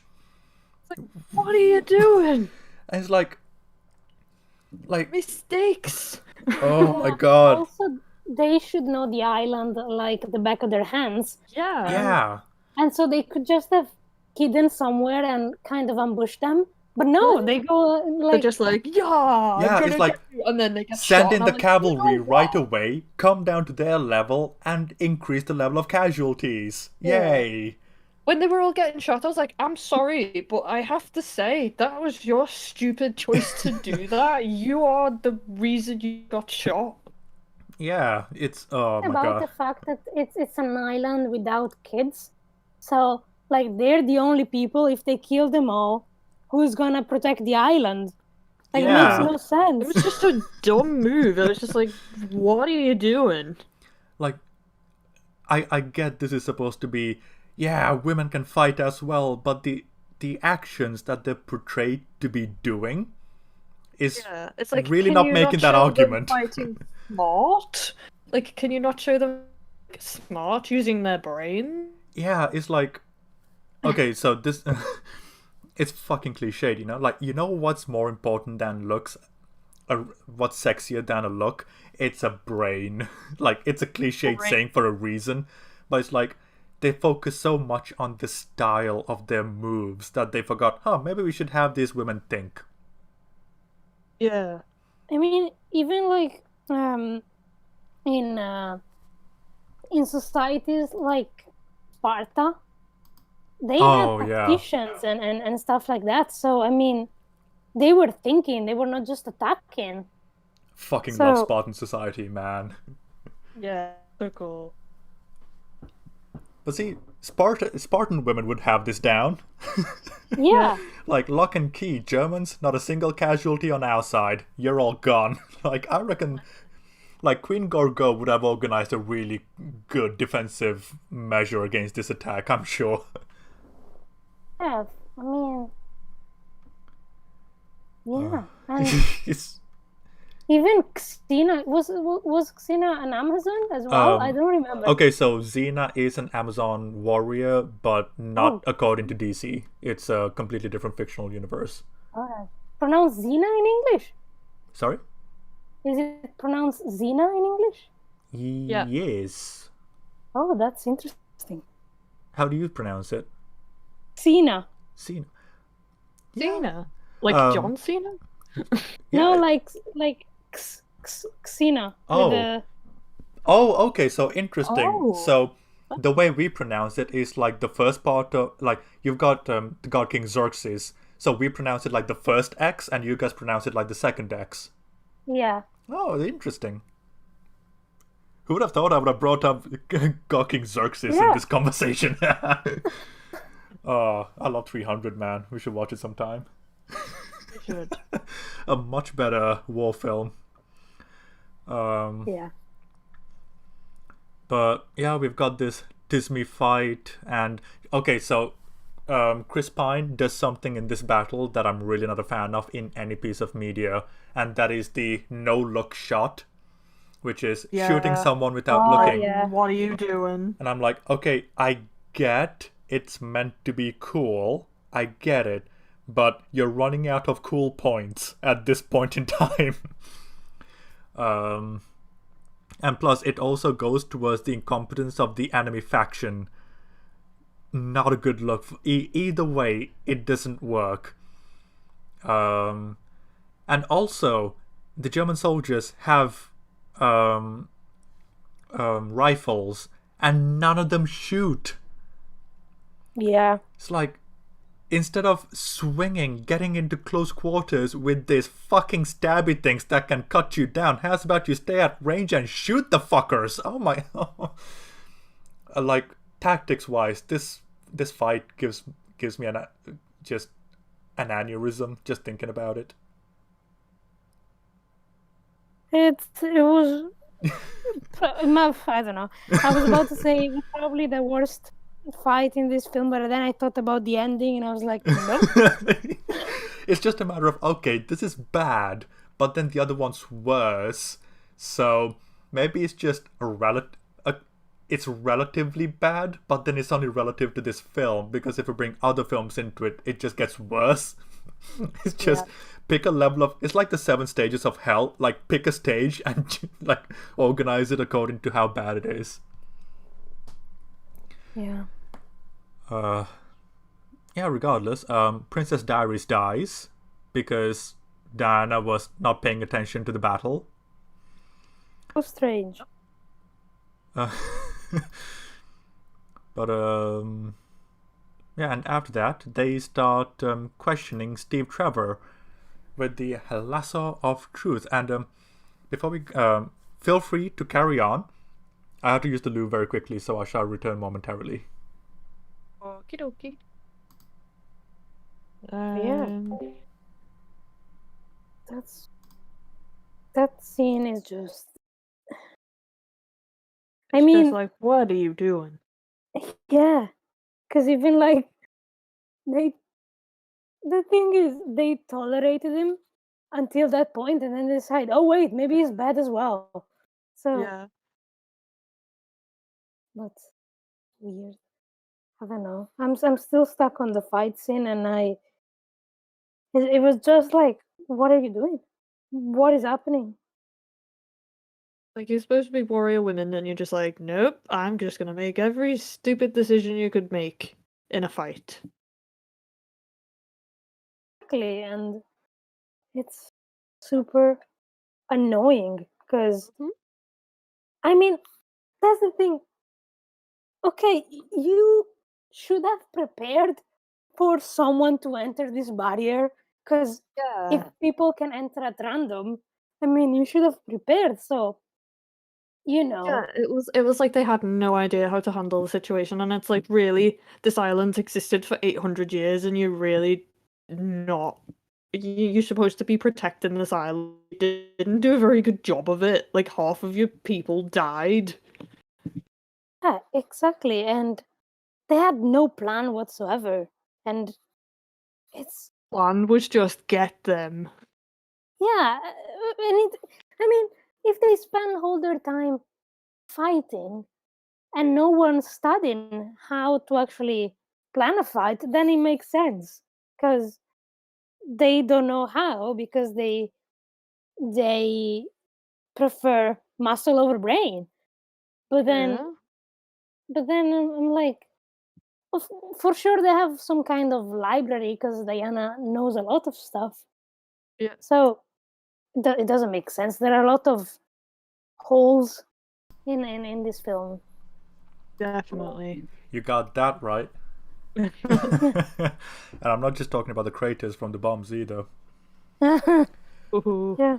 Um, so yes, when I last was here, I was about to say Chris Evans, but Chris Pine was captured by Chris.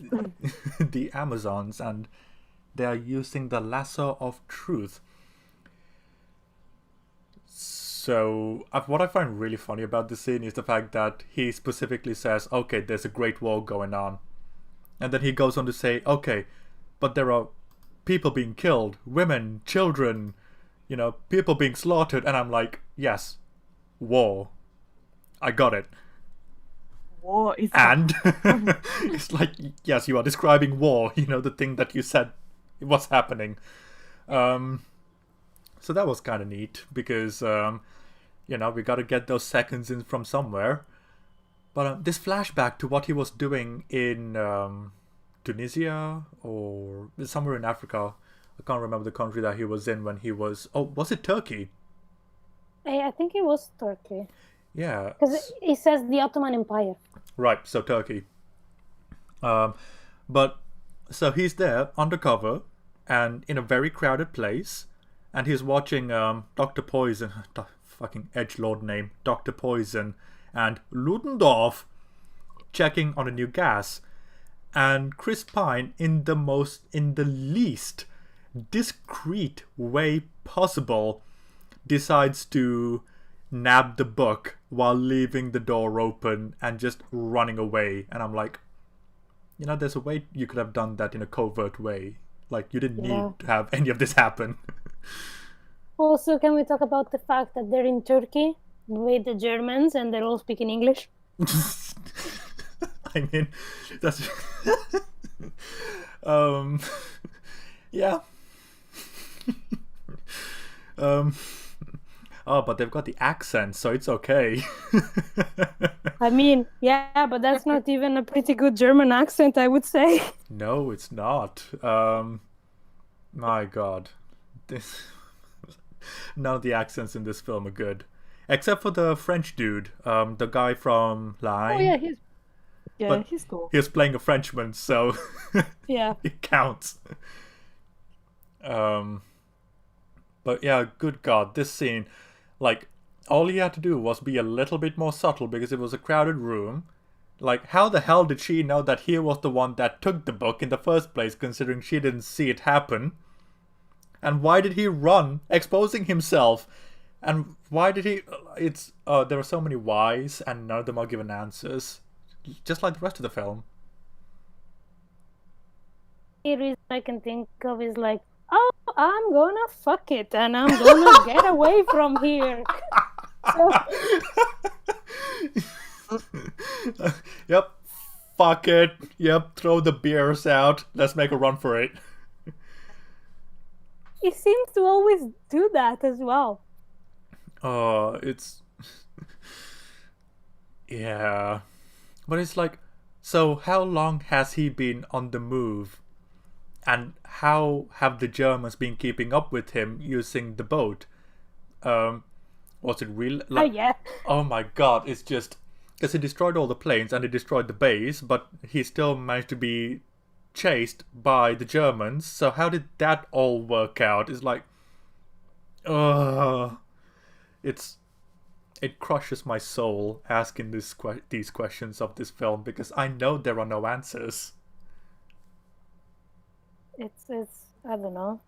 I mean, the only thing I can think of is that they placed some kind of advanced technology that was tracing him, and they somehow got from time travel again to Time travel is the answer. Like, and then he's like, it's that fucking Flash fucking about with the timelines again. It's like, I'm sorry. I mean, at some point, I think they will realize of what they did with all these films, that they're not particularly good, and they'll just make it as to Flash messing with the timeline. I mean, that is what they're doing next. I mean, Flashpoint is the next Flash film coming out, so...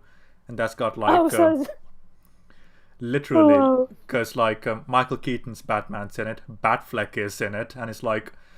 Oh, for fuck's sake, guys, just reboot, start fresh, cut the cord and start again, but take your time this time, instead of just like, oh, Flashpoint, it's all continuity to begin with. No. You've lost. Start again.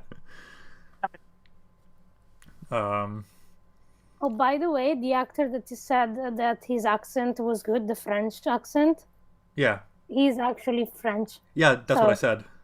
Okay. That's why the accent's good then. Yeah, that's why I said, the French guy from Line. I've always had a hard time saying the name of that film. But the film with Vincent Cassel in it, so it's like, yeah, because I like that. Yeah. Yeah. Oh, is that guy? Yeah, now yeah. Yeah. And plus he was in John Wick 3, which is kind of cool. Was. Yeah. The lesser of the John Wick films, but, conversation for another time. Yeah. So, yeah, then we come back to Amazonia. And we're having Diana talk about, but it's Ares, and every single other Amazon is like, what the fuck are you on about, woman? It's just the looks that every other woman in this film gives her whenever she brings up Ares is just kind of hilarious, because they're all treating her like a crazy person. I mean, it makes sense when Patty Jenkins says that she's very much still like a child, because in this way she's very much like a child, that she doesn't know many things, and that she believes in like these stories, these myths and stuff like that. Okay, true. Counter though, Princess Diaries and Hippolyta actually had a conversation going, look, we know Ares is out there, so prepare her. Forgot about that. So that was a good theory though, that's the thing. Like, there are theories to explain things, but information in the film directly contradicts these theories. It's this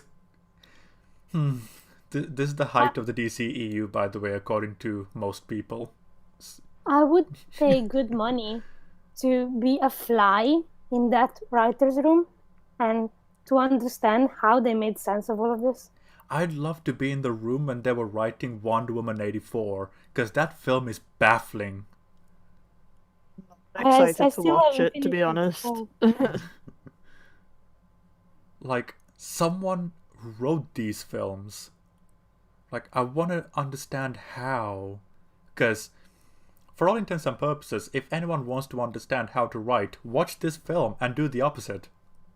Yeah. Well, I have a joke, but it will only be like only Italian viewers or listeners like could get it. That's There's fine. an Italian Oh. show called Boris, and it makes fun of Italian kind of soap operas, TV shows that we have. We have a hybrid genre that's a bit of Okay. a TV show, a bit of a soap opera. We call it fiction, and it's got like this over the top plots and all that kind of stuff, and it shows the backstage of it, and the crew know that they're making something that's not good, and there's the screenwriters. They have a computer, and to write characters' reactions, they press a button. So it's like F4, he reacts surprised. F5, he reacts shocked. And it's only like these 3 reactions, and they just press it, and that's how they write the script, basically. So yeah, that's how I imagine it, how they write the stuff. It's almost like you got an AI to study screenplays, and then you just said, okay, write a screenplay to the AI, and it just kind of randomly generated the script. Yeah. You see, some of them, like, I saw a meme and it was like, I got an AI to write a movie or something. And Yeah, it's I just saw that. hilarious. It's like the most. It's like a hybrid of like an action film with a rom-com with like a horror film, and it's like, what the Yeah. hell's going on? It's like, what is going on right now? You know, saying that, what this film, like really talking about it now, feels like is a first draft. Yeah, I can Like, see that. it's a lot of ideas, but none of them have been filtered, and that usually happens with a vomit draft. And not even like a planned vomit draft, like, well, you can't really say much about the person anymore, but I think I remember Joss Whedon saying, like, the hardest part about a script is the planning. And it feels like every to each writer their own, but there are some writers who do vomit drafts and then drafts it till it gets better. This feels like a vomit draft, and that's it. Without the planning going into it beforehand. Probably. I mean, it does. So many things could have been cut from this film, and it would have still worked. Yeah. Like, this could have been an hour and a half long film. Oh yeah. Based on like the narrative through points that they want to hit, rather. Yeah. But I think we all know if I was doing this, it would probably be like a 6-hour long mini-series or something like that. Because that's the thing, and it's like, how the hell do you make it like 10 minutes talking about the intro of Enola Holmes, and I'm like, well, what can you say? If anyone could do it, probably me, but yeah. Like, if this was a first draft, it would make a lot more sense as to why it's so disjointed and all over the place in terms of motivations and all of that. And the lack of characterization. Maybe we don't know. They ran out of money, and this is the best they could come up with. Yeah. Well, maybe they wrote it and they were just like, good enough. The money issue though, like, from the Yeah, visuals. like the fact that this got greenlit is quite shocking. I mean, again, DC with their lack of planning, this was greenlit way beforehand anyways. Like, we're doing a Wonder Woman film, what's the script? We'll figure it out. So Yeah. Because like they had plenty of time between announcing this and all of that. Because like I'm going off of memory at the moment, but the original slate was announced like 2 or 3 years beforehand. You know, Yeah. before Batman v Superman was in production, so Yeah. plenty of time. Definitely. So See, yeah. people were paid to write this, and it's terrible. Hmm. It's disappointing, That is the point. But and it's very frustrating because I would like to be a writer, and I'm pretty sure I'm never gonna get good enough where I'll be paid to do it. yet. Or I mean, Yet. Also, I'm trying to be realistic in the sense of I'm not sure if I'll ever be that level of good at it. it. There's only one way to find out by doing it. So I'm gonna keep doing it, but like I said, I yeah. don't know if it'll ever be a viable job. Fuck It'll just realistic be expectations. Shoot for the stars. But don't mortgage your house if you're doing that. That's what I yeah, advise. I think that's the important part. Make sure you've got a roof over your head and yeah. then shoot for the stars. Well, I mean, I don't have a way of getting a job. It's most likely going to be disability, so it's not like I don't have the time to write. So it's all good. Yeah, it'll be all right. The guy who wrote it, he apparently this was the first film screenplay he wrote. Oh dear. Because before, I'm looking at the Wikipedia thing, so it might not be completely accurate.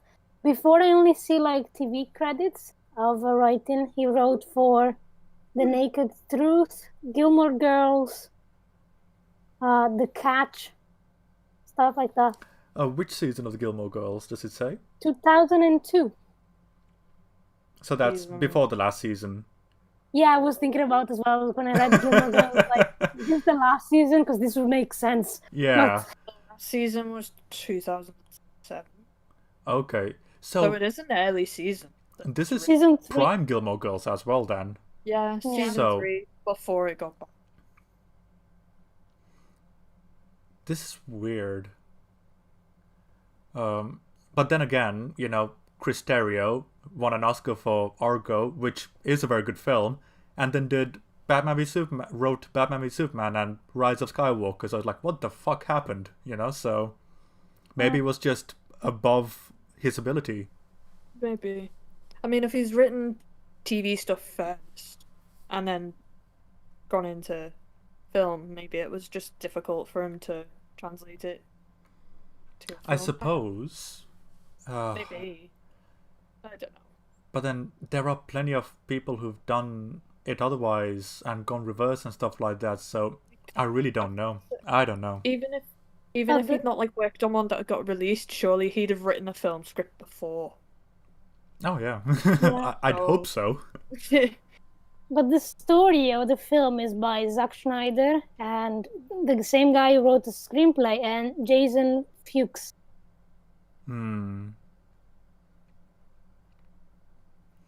Yeah, but so he was still involved in the story process.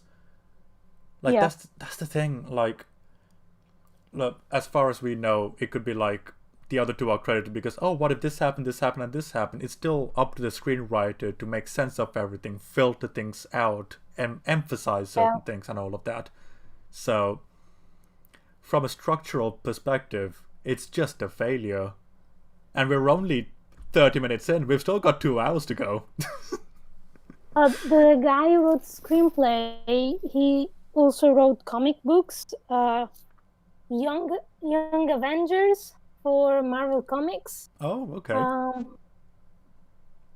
Then what else? I don't remember those comics being bad. Then again, it's been years. Co-wrote a 5-issue arc of DC Comics JLA with Jeff Jones. Oh, Jeff Johns, yeah. Oh, interesting. And yeah, when they relaunched Wonder Woman following the Infinite Crisis miniseries. So clearly he knows Wonder Woman if he's part Yeah. of the relaunch team. Do you know what? We can speculate, but I don't think we'll ever find the answer. So Yeah. Yeah, probably not. It was just written badly. I guess some people just have bad scripts. it could just be a bad day at the office, but if yeah, I don't know. Anywho, the next part of the story is we get to see Steve Trevor naked, or partially naked at least. Ooh. Which- Naked. You know, I'm all for. He is a good-looking guy. As a straight guy, I can admit that. Even this scene, I was thinking about it when when I was watching it yesterday, I think. There could have been something really interesting here where, rather than having Diana be like a deer in headlights wondering, what the fuck is a watch? You know, just communicate about the outside world and this world, have some world building going on instead of just going, oh my god, you let that watch tell you what to do. And I'm thinking, okay, woman, you let the sun tell you what to do? Come on. It's like, Yeah. at the end of the day, everyone's bound by time in one way or another, so get off your high horse, Wonder Woman. You use it Also, too. it was just like you must know what time is. Come Yeah. on. It's like, oh my god, like, see, and that is contrasted with the fact that she knows all the different sexual positions to have in bed, and I'm like, priority. Yeah, but Okay, also she like, doesn't know what time is, but yes, she knows about all the sex positions. Okay. but also like, I mean, she's seeing a man for the first time in real life, and she doesn't even take a peek. No, she's looking directly at him, isn't it? Just like, she even asks it, like, are you a average specimen of your gender? It's like, I did like this by Chris Pine going, above average. It's like, self-aware. I kind of noticed like that. that. Didn't notice that. I must have got distracted. I don't blame you. This is a very, very boring film in the first half. Yeah, it is. Well, I'm happy she took a peek then. She does look at him quite Yeah, significantly. she's just looking directly at him and asks him, doesn't she? So Yeah. Like, she's just full on. Like, she's not even trying to hide it. She's just ogling over him. So, relatively speaking, but yeah, she looks at him quite significantly, I think. Good for her. Good for her. Yeah. Yeah, good Look for at the her. naked man. But yeah, this was such a missed opportunity though, because like, you could have done some really cool world building between the guy and the girl, learning about each other's cultures. But instead, we got the typical slapstick, oh, what does a watch do kind of thing going on, and I'm like, ugh. Because I mean, she knows languages, so she must have known languages from somewhere, and then it doesn't make sense that she doesn't know about the outside world. I know. Because for sure, And it's like, if you know French, you know what France is and what's happening in France. So yeah, basic geography should be a thing. And also, like, she's up to date on the languages as well. So where does that knowledge come in? Because 800 years ago, English is very different to World War One level English. Hell, 300 years back is very different. so it's either time travel. Yeah, like the Flash is coming over and he's just saying, Yeah, okay, yeah. so today's lesson is going to be on Probably. cutlery. It's just No, like, I actually imagine him coming in with books and just dropping them, and they just appear out of nowhere. like, this week I brought you The Book Thief. Here you go. Oh my god, like, It's either that or they actually have a boat. So if they have a boat, what do they use the boat for if not going outside of their little barrier? So, I know, it's like, I mean, they do have a boat, that's how they leave. But, like, that's the thing. Like, how do these women get information, and why is it so limited when it's simultaneously expanded when it needs to be for the convenience of the plot. It's very odd. Like, again, going back to the idea of just how much does this woman know? Yeah. 'Cause Also, I you know, know- yeah. Go on, sorry. like, you know the part where she's like, "Oh, we know that men are required to, you know, procreate." It's like, bitch, your mom made you. You are literally So made how of do you clay. know that?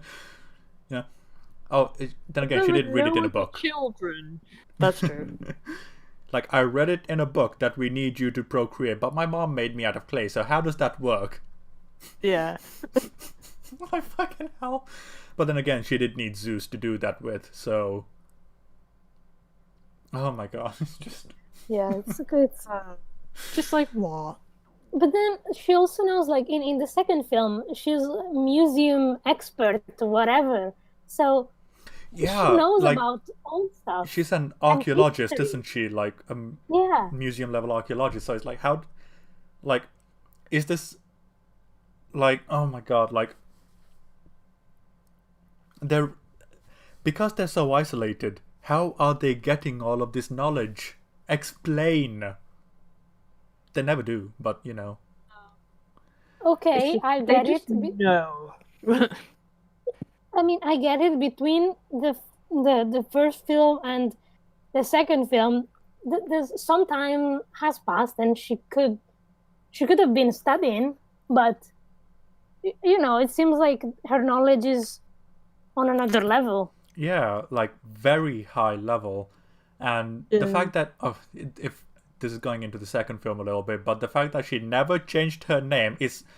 Like... Yeah. Is no one gonna notice that this woman's not changed in 60 years?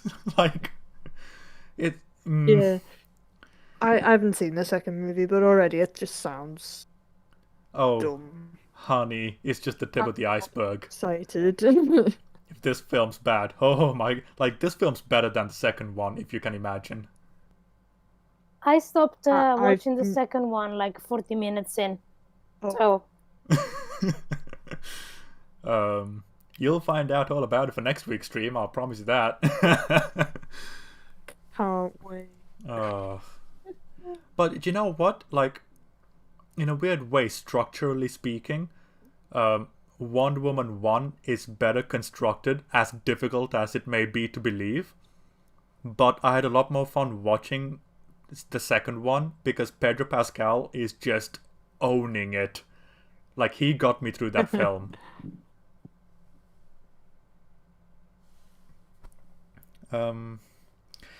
But yes, back to this. Oh, sorry. I was just saying, yeah, where were we? Yeah, back to this film. So they agree that if she... Oh no, we're not even at that part yet. No. So she decides to help Steven get off the island because she likes to disobey her mother, which is apparently a thing. I guess it was a thing because she did decide to choose to train to fight against her will. So I mean, it took them 30 minutes, but I guess we get an example of consistent characterization? Question mark? are we only 30 minutes in? You know, I guess it took them like a quarter of the film for something to fall into place by mistake. Yeah. Wow. But yeah, she decide. Okay, so she then decides to go into the tower to get the, quest items, as we like to call it in the gaming world, to go on her adventure. So she gets the armor, she gets the sword, and she gets the whip. And I'm wondering, do they have to take the whip in and out of this tower every single time they need to use it? Because that seems like a massive waste of time. And if not, does every woman in this island have Lasso of Truth, or is that the only one? I have will an even never bigger know. issue. The bigger issue is this thing is supposedly so important, but there's no one guarding it. Oh my Okay, god. she gets into by She the can just window, take it. but there's no one around it. And I was like, you could just go in from the front door, but no, I you have know. to show off. It's like, why did you have to jump in the first place? No one is guarding this place. Just go in the front door like a normal person. Just go grab it. It's Dumb. but then we wouldn't get that epic scene where she's climbing the tower using nothing but her fingers. It's like, okay. Oh my god. And then She just almost killed herself over something she could have walked in and got. It's I just mean, dumb. we assume she might kill herself Yeah. from that fall, because again at the end she took a tank to the face and she was fine. Yeah. Or That the was just equivalent. that was just weird because she genuinely acts like, oh my god, I could have died, and it's like, but you, what, but Yeah, Okay. yeah, but it's like there are no guards. The items are defenseless, and she's taking everything that's of value from the place, and no one is stopping her until they're on the boat with Steve. And yeah, and then how do they know they're going to the boat? Yes, Like- how? Unless it's the only boat, in which case, shouldn't there be more security? It's just Yeah, but still, like, how do they know she's going to escape? Because unless there's like, unless Mother has someone like shadowing her. maybe, I don't know, like, again, never explained, so we don't know. It's or again, as always, time travel. time travel. Time travel is Damn just that Flash. But yeah, again, like if we're going to the boat, just before the boat scene when she's telling Steve, okay, let's do this thing. Like, okay. Like later on when they're at the boat, Steve is like, wait, what, Ares? Like as in the god of war? Like she says in the moment before they go to the boat to begin with, like, okay, I'll take you out if you take me to Ares. At no point did he just go, wait, Ares? What the hell are you talking about, before leaving? Why wait until the boat to have this conversation? This is something you should be talking about before you leave so that you're both on the same page. Why is this rushed? Yet at the same time feeling as if nothing happened. I have no idea. Like, Ilaria's Time just travel. done. Yeah. She's had enough of this film. Honestly, I've enjoyed it yesterday when I rewatched it. But the more I analyze Thinking it, about the more I think about. The more it becomes frustrating, doesn't it? Yeah. And exhausting. I'm about ready to go to sleep. Oh my. But we're still, like, we're at the, like, 30-minute mark, I think. Yeah. Oh, 36 minutes. We're getting places. Look at us go.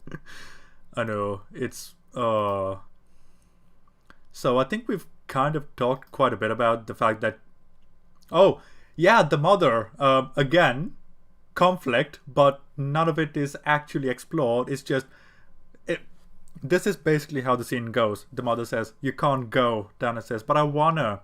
No, you can't, but I really wanna. Oh, okay, then go. Yeah, fine. but That you was the can't come scene. back. Yep. And it was probably as long as that. This was a big moment in terms of Diana's character, leaving the island for the first time, and the mother is just fucking chill with it. But she's also like, you can't come back. I mean, okay, so comparatively chill compared to how distraught she should be. Oh yeah, and how does Especially that if it's work? Like, You how? can't come back, but go Yeah. for it. Bye.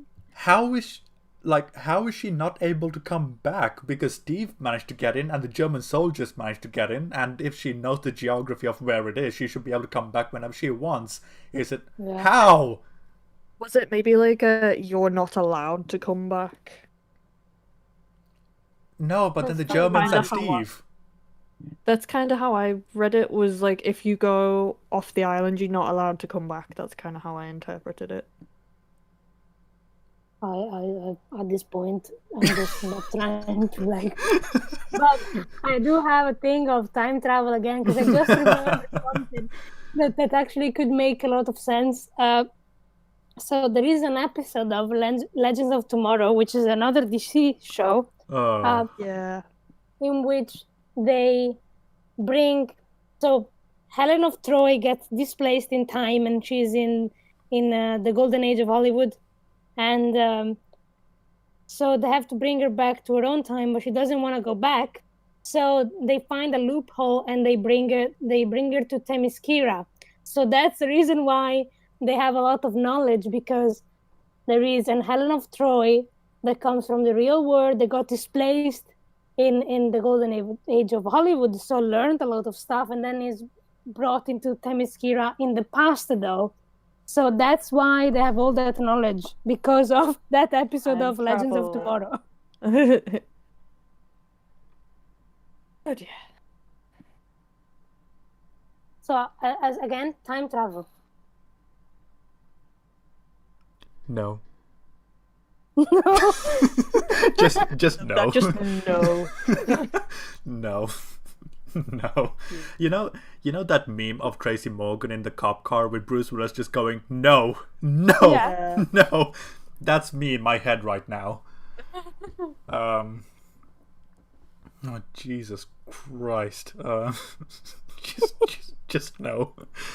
Oh, good God. Like, if that really is the reason, though, it's still no, Right. no, no. I want to see though if the episode came out before or after the film, so we see whether it was maybe trying to justify why Wonder Woman had all these plot holes. Oh, let me check. Oh. But yeah, like, if this scene was maybe 3, 4, 5 minutes long, and there's like an emotional back and forth between the two of them, I'd be a lot more forgiving of this scene. Yeah, but it's But just there like, I want to isn't. go. No. I want to go. No. Please. Okay. Yeah, that was literally. It was the same with the fighting thing as well. It's like, let her fight. No. Pretty please? Oh, go on then. Right. But yeah, we've spoken quite a bit about the whatchamacallit, the boat sequence. Yeah. Oh my God, Or this yeah, this face, I gotta share it. see the face. Ba- ba-da, ba-da.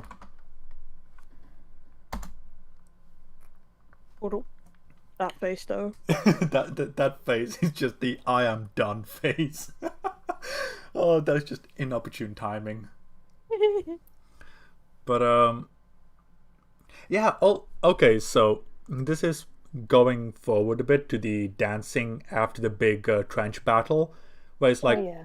oh, like she's going up to the steep travel going, oh, we're really close to each other. But then on the boat, she's like, what, you're not gonna Yeah. sleep with me? Come on, bro, grow a pair. It's like, oh, Jesus Christ. He was Like- just trying to be respectful. Yeah. It's like, He doesn't know you, so like to assume that you'd be okay with him sleeping next to you is a bit presumptuous. I mean, I guess it's in line with how she behaves in the sequel, but that being said, in this film, later on when they're dancing, she goes, oh, you're awfully close. It's like, she was closer when he was sleeping with you. Oy. Just, yeah, it's... What... Her level of naivety is so inconsistent in this film. She regresses, grows, fluctuates, and her level of knowledge is like tied to that. It's weird. Yeah. Uh, Like, I know about all the sex positions, but why are you dancing so close to me? but she knows what dancing is, Yeah. apparently. And I'm like, what, is dancing supposed to be an acrobatic act like fucking fighting is with you guys? Because I'd be down to seeing what it looks like now.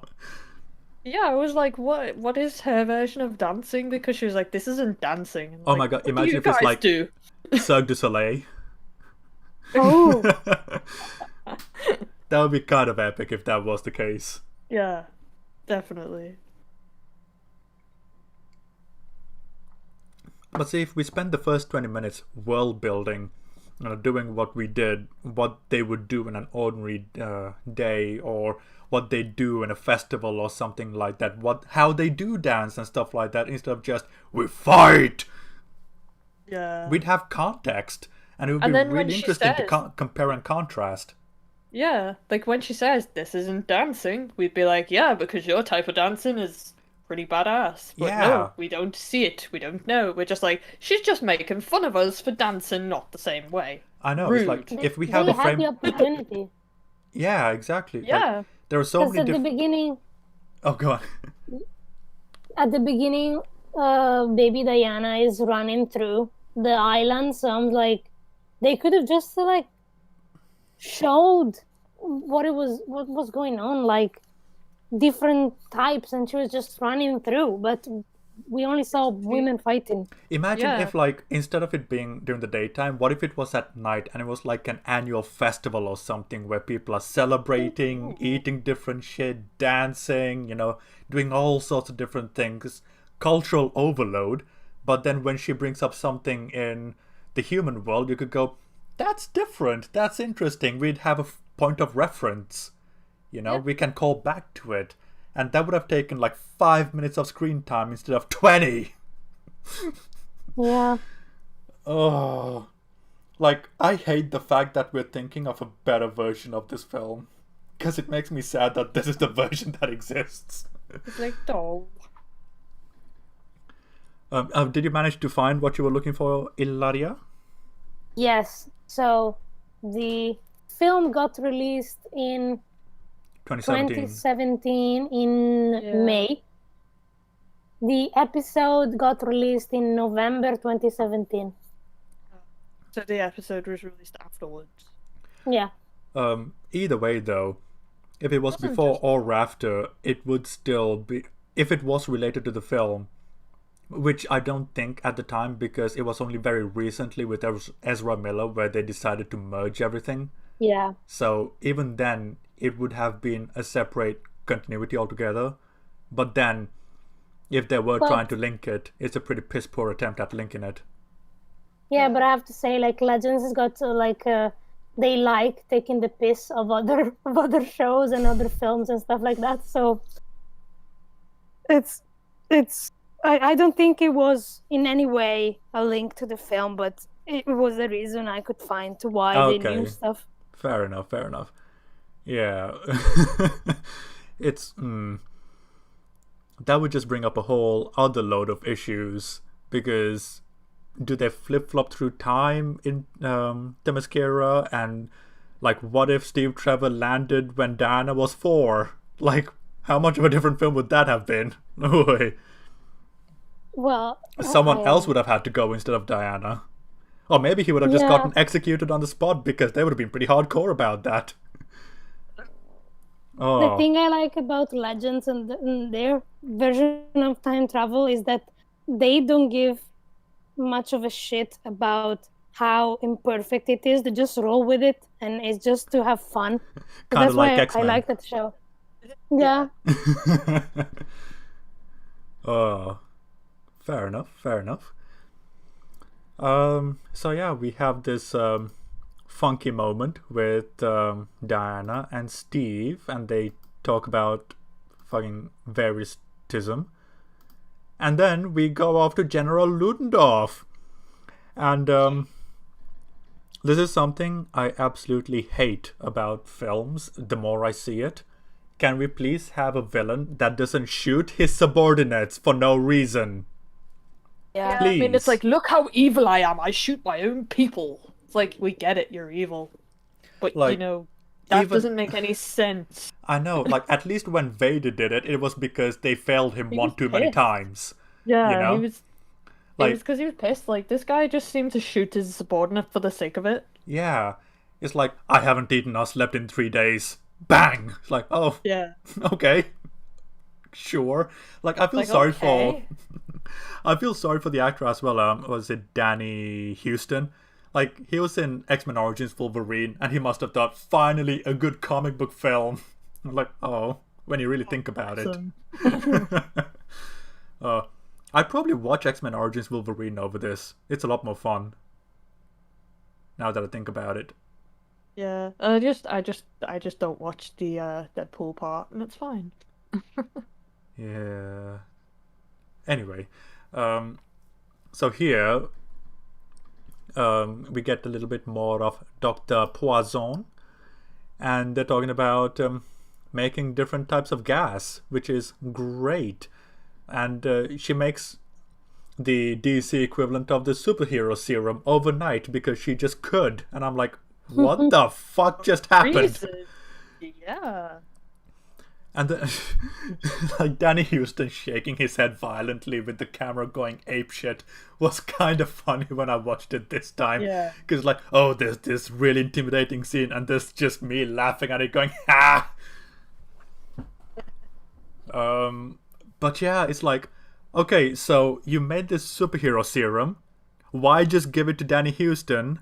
Why not just give an entire platoon of German soldiers? Problem solved. Why are you just giving it to this dude? What the fudge? Yeah, it's like, why bother wasting your time making a gas that will go through gas masks and destroy, like, everything, when you can just make a superhero serum, give it to everyone, 5-minute doses each, wipe the other team off the planet. Boom! But no. But no, it's just like, I need to make this weird mustard gas thing. Yeah, but no, we can't have common sense because that gets in the way of the story they want to tell. But yeah, I also love the fact that she wrote down the answer to the mustard gas, crushed up the paper, tossed it away, and then picking up that paper again is what gave her the inspiration. And I'm like, but you wrote it. You wrote the equation to begin with, woman. What are you playing at? And it was like she picked it up, and then in her face was like, "Ooh, here it is! It was in front of me all along." And it was like, "You wrote it. But you wrote it. Yeah. You toss it away. Why? Like." It's like, oh, I am my own inspiration. If only I knew. It's like, what the fuck are you on, woman? Just... That's like if I wrote a screenplay and went, it's terrible, picked it up, went, actually, it's good. Like, at least if it was like, there's this really old story with Stephen King where he tossed a novel in the trash because he didn't think it was good. But then his wife, while cleaning, picked it up and read it. And like, no, this is actually kind of good, Steve. Publish it. And it ended up being Carrie or Christine or one of the two. And it's like, that could work because it was someone else doing it. But here, she wrote it and she's changing her mind on it. It's like, went, ooh, actually. Like Stephen King. After my temper tantrum, I actually agree with me. Oh. Or they could have put it inside like an old diary or something like that. Like she wrote it years ago and now she just finds it again and there it is. Yeah. Like, ooh, instead of like the literal night before, it's just like, oh my god. And then the way she looks at the camera and then just goes, it's gonna be devastating, or whatever word she ends up using. I'm like, can't remember. Oh, neither can I. What? But it's just her breaking the fourth wall just took me out of the film so hard. I'm like, no, please. I feel no. like they were trying really hard to make these two characters super evil, and it just looked hilarious. I know. It just backfires so hard when you put an ounce of thought into it. It's just not menacing at all or intimidating. It's just funny. It's cartoonish. Yeah, cartoonish villains is what I was getting from them when I watched it. And considering the setting, World War One, not really a cartoonish time. Let's be honest. Yeah. It's not. And they gave her the mask to make her more menacing in a way, but never justify the mask. Yeah. They kind of do at the end when the mask gets ripped off and it's like deformed and hollow and burnt off and stuff like that. It's like, but how did that happen? Oh, well, much like every other question we've asked, we don't know. We don't know. Time travel. Time travel. Like, the Flash was traveling through time, she stepped in the way and just got whiplash. Yeah. Or it was like in The Boys where he literally just runs through a person. Exactly. Oh my god. Like, that would have made this film better. Like, we Yeah. got William Butcher coming in going, oh, you cunts. And then just walking Yeah. away. Oh. But, yeah, so she finds the formula that she wrote the night before on her table and gets inspired to make the formula that she wrote the night before while creating a superhero serum because it just came to her the night before. Oh. You know what? Let's make a superhero serum because You're why like, not? I know the first Captain America gets a bad rap, but you remember how in the first Captain America film, the scientist Stanley Tucci is like, yeah, it took me years, so much struggle, so many Yeah. trial and error, and I finally got it, I figured it out. And you're like, okay, you didn't get to see the method, but it was kind of earned because of just how Yeah. passionate he was about it, and the fact that, oh, he has to be so particular about who he has to administer it to, whereas this Yeah. is like, oh yeah, here you go, superhero serum. go. It's like, oh, okay. Enjoy. Could have It's- said, I bought it in the supermarket yesterday and here it is for you. It's about as casual as making a fucking hot chocolate in this film. Yeah. It's like, oh, Pega, I made you a drink. In fact, I'm pretty sure Cheers. I felt more satisfied making a hot chocolate, That's a damn good hot chocolate. I'll give myself Yeah. that, Oh. Pat myself on the back for that hot chocolate. And then we cut right to them arriving in London. And if we understand where Themyscira is, like overnight, going all the way from the edge of Turkey, or the quick. Aegean Sea, all the way to London, and their explanation is, oh yeah, we hitched a ride on a steamboat. What kind of a fucking steamboat are you riding, bro? Jesus. I do love the bit where he's like, welcome to London. It's awful. Yeah, it's not for everyone. Like, those 3 lines I kind of like. Oh, yeah, I thought that It's Awful was a bit over the top, but I still enjoyed it. It made me laugh. But it's like, in the context of her coming from Paradise Island, it's like, okay, I can understand why she said it's awful. But it's like, still, It's very over the top, though. we've come to 46 minutes, and that's how long it took for me to say, I like those 3 lines. Yeah. Oh. And it's not even a scene, just those 3 lines, because the rest of the scene Yeah. makes no sense. It's just, welcome to London, it's awful. Yeah. And it's like, yeah, Yeah, kinda can't really disagree with you there. yeah, it's not I'm for sorry, everyone. but can we think Not about great. the fact that they sailed in the Atlantic Ocean? Because I don't think they found a steamboat in the Atlantic Ocean. I know! Yeah, It's where so- did that come from? And it's such a weird throwaway line as well. It's almost like they filmed it, forgot how they got there. It's like, okay, let's add a throwaway line here just so that it explains how we got Good here thing so we fast. hitched a ride. We Yeah. hitched a ride? When did that happen? It's like throwaway lines can be a great utility to have sometimes, but when they're trying to plug up holes this big, they don't work. They just make the hole bigger. Yep. You draw more attention to it by doing that. Because I Yeah. wasn't even bothered. I was like, oh, they're in London. I mean, it's a bit weird that it's that quick, but okay, they're in London. And then it was like, oh, it's a good thing we hitched a ride. And I'm like, when did you hitch a ride? Where did you hitch a ride? Now I'm questioning it, and I wasn't even, like, genuinely that bothered about it until a line happened. Yeah, if they left it as it is, I would have just assumed, oh, it's been a couple of days, they've Yeah. had to make a couple of pit stops, this is just cutting because of time constraints. I would have accepted that. I would have just But been like, okay. purposefully drawing attention to it is just kind of, well, to put it nicely, retarded. It's dumb, is what it is. But yeah, they're in London. And, okay, so she's got this, In London. Like, they get in through the Thames. I was like, how? Like, I just magically oh, it's, get in there. and then she goes through this entire, like, they land on London, and she's like, oh, no, Steve Trevor, you're supposed to take me to Ares. And I'm like, okay, look, woman, he told you the order of things he has to do. Why are you questioning him now? Yeah. It's like there's you can't. And then even when he tells her, it's like, okay, you can't just go to the front. You gotta do certain things to go to the front. It's like, no, take me to Ares. Oh my god, you child. Yeah. Like, how? Again, sex, fine. But understanding the logistics of war? Nah, that's too much, bro.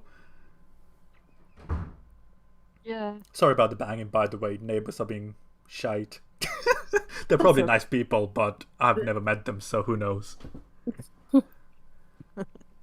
But she has this like dozy moment out of nowhere, and like it's kind of adorable where it's like, oh hey, fish out of water, yeah, but considering up until this point she's been kind of mature, reverting her to a fish out of water now is just really odd. Because she's asking like, oh, why are they holding hands? Because they're together. Again, all the sex positions, but you don't know what holding hands means. Yeah. Like that they don't have relationships in Themyscira, and I was like, Wait, how? no. Sorry, there Possibly must be, no. There must have been like a female pairing at least There has once to be during at least a the couple of 800 lesbians over there. Come on. Yeah. Yeah. I'm You know? sorry, because And plus, you were does- just telling Steve how men were unimportant for pleasure. Like, exactly. I'm sorry, there had to have been a lesbian relationship in there somewhere. yeah, like so many women, they're okay, just I guess. And they learn about female pleasure. So Yeah. somehow, like they know how it works. It would be weird if nobody was like, "Oh, let's try it out." So Yeah, let's get freaky. The thing, she holds her mum's hand, so she knows what holding hands means. Yeah. plus, at one point when the woman, the aunt who was training her, there is another woman who like is very desperate of her dying. So the way I read it is like, oh, they're together. Yeah, that's what I thought as well. That's but what I thought. I was like, oh dang, that girl's lady friend dead. but you know what would have made that moment a little bit more impactful if we got more time with them. Yeah. Develop them. But no, we have to guess if they're in a relationship or not based on their performance. Yeah. Thanks, film. And then she's like fawning over the baby as well. It's like, oh, Yeah, baby. she's like, oh baby. And like, as much how as do you know what a baby is? There are no baby. There have never been any babies that we have seen in Themyscira. like What the fudge? that being said, though, that was probably the best of Gal Gadot in this film. Like her just going, "Oh my god, a baby!" I'm like, "Oh, a human." Cute. Like I that. will say. I don't actually think she was acting. She probably was just excited to see a baby. Maybe that's why it came off as so endearing to me in that moment. But Yeah. that was my favorite part of her performance in this entire film. But that being said, really? Like, You've never seen babies. I mean, if she's literally the youngest person in Paradise Island, Themyscira, like, whatever you want to call it these days, like, really? Like, what? For all intents and purposes, because of this knowledge, Amazonians are like an endangered species. Yeah. It's like, what? Does that mean they don't, that seeing a baby is like a rare occurrence? It is. It boggles my mind, is what it does. Yeah. I was very confused. I was like, wait, she knows what a baby is? Yeah, so clearly she is the youngest of the Amazon lot, so that battle, you know, the one they didn't think much about, essentially reduced their population by a significant amount. I mean, and Diana can't go back. So even if we imagine For that reasons. even if in a possible future she will have a child, she can't go back with a kid to repopulate Yeah. Yeah, like it doesn't make sense. Apparently, they're not willing to leave either for, again, reasons. It's like, So she has the lasso of truth. So if that was the only one, they're a bit fucked. yeah, oh my god, yeah, I didn't even think about that. Jesus Christ. Did this woman just leave Themyscira defenseless against, like, potential... Oh my god. Liars. Basically, she's taken it and she can't go back. So Imagine it's if just like, another okay. Steve Trevor arrives and they're like, where'd the fucking lasso of truth go? Like, oh Yeah. my god. Just like, oh no, Diana has it. We're never getting it back. Oh. But then, yeah, then they go on to the shopping montage, which, Oh. But before that, we meet Etta Candy. And I get it, she's the quirky character. Every film needs one. I get it. But a quirky character is meant to be fun. I didn't find her fun. What did you guys think of her? I kept thinking of her that she's Sabrina's aunt from Chilling Adventure of Sabrina. Fair enough. That was like my thought. I was like, oh, she's here now. Yeah. At first, I was like, oh, you're fun. And then it wore thin. I was like, okay, fun. And then you realize, oh, that's all your character. Gotcha. It's like, oh, you don't. But okay, so that moment where she's like, oh, I'm his secretary. What do you do? Like that moment when she says, oh, where I'm from, that's called slavery. And I'm like, okay. So here's the thing. Here's the big difference between being a secretary and a slave, right? You can quit being a secretary. You can't exactly quit being a slave of your own choice. Yeah. Also, does it mean there are that there are slaves in Themyscira? Oh my Like- god, I didn't even think of that. Dark. If so, That's where Who all are the they? men are. yeah, are the people Slaves. into the body, into the island and just made them as slaves? Because that's pretty cruel. Oh my Evil. god. They're supposed to care about humans. Yeah. Terrible. Oh Jesus. Or are they holding other Amazonians as slaves and they have a hierarchical system? It could be, because I'm like, how do they, like, if someone steals something, because you can't tell me that of a population of, I don't know, even 100, one person must have done something bad at one point in their life. And Someone's Yeah. gotta have been mischievous. yeah, because they can't all be little angels. So, According to it's- this film, they can though. Well. Anyway, I'm wondering whether it's a way of, like, instead of prison, they become slaves. I just thought it was really weird because she doesn't even give more context. She just goes, "Well, I do everything," and I'm like, Yeah, it's like, that doesn't necessarily equal slavery. That just equals this is my job. yeah, and it's like you're living out the part where you get paid, you probably get dental, you've got a fixed work hour. Unlike a slave, get where to you get go none of those. home when you want to go. You get to go home when you want. Depending on Like, the job, I of see course. it- But yeah, yeah. absolutely. Like, I you see, can like- go home. Whereas if you're Yeah, a slave, you don't have that luxury. I see the joke, and I was just like, it's not that funny though. Yeah, I see Too much mental gymnastics going. It's like there's the seed of a joke. You just haven't watered it enough to make it an actual joke. Yeah. To me, it was like an attempt at a really cool line that didn't work. And the thing that makes it even worse is that the person who wrote it probably has an assistant. Yeah. Possibly, yeah. So, yeah. But you know what? Good news, because we only have an hour and a half left. Yeah. Wow. Like the enthusiasm. Oh.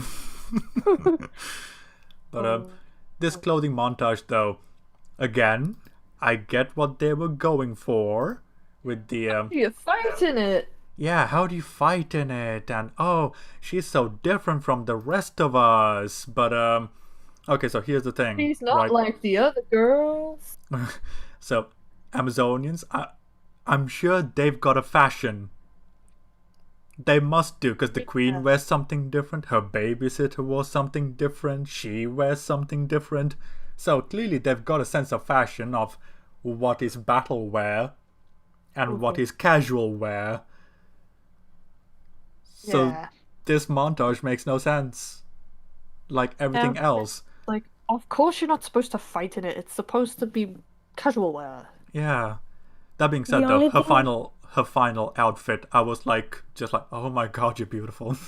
So Yeah. that, Yeah, she looked really good in it. yeah, I was like, I would wear that. If I was gonna cosplay as Wonder Woman, I'd probably choose that. it's like, oh, like Gal Gadot though is just like, oh my, like half the time I'm like, this film's awful, but I love you, Gal You're Gadot, pretty just to like look at. you are unnecessarily beautiful. What were you saying, Ilaria? Oh, I forgot. It was something about.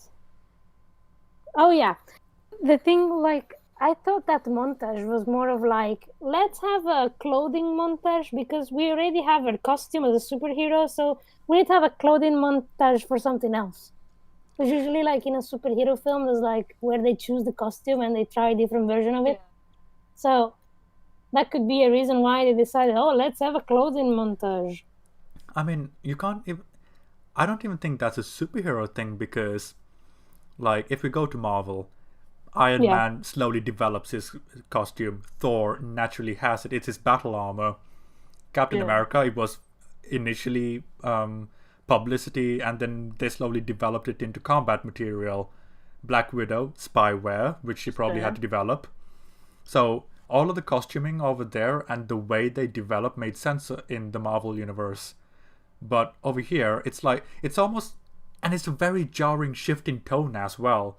Because, like in the previous scene, we just saw, Uber Ludendorff, and figuring out, oh, we're gonna burn people alive. It's like, oh, Jesus. And then now it's like rom-com mode. Shopping. It's like, what just happened? Yeah, like the shift in tone over here, because now all of a sudden it's like it's more of a rom-com where you're having a clothing montage.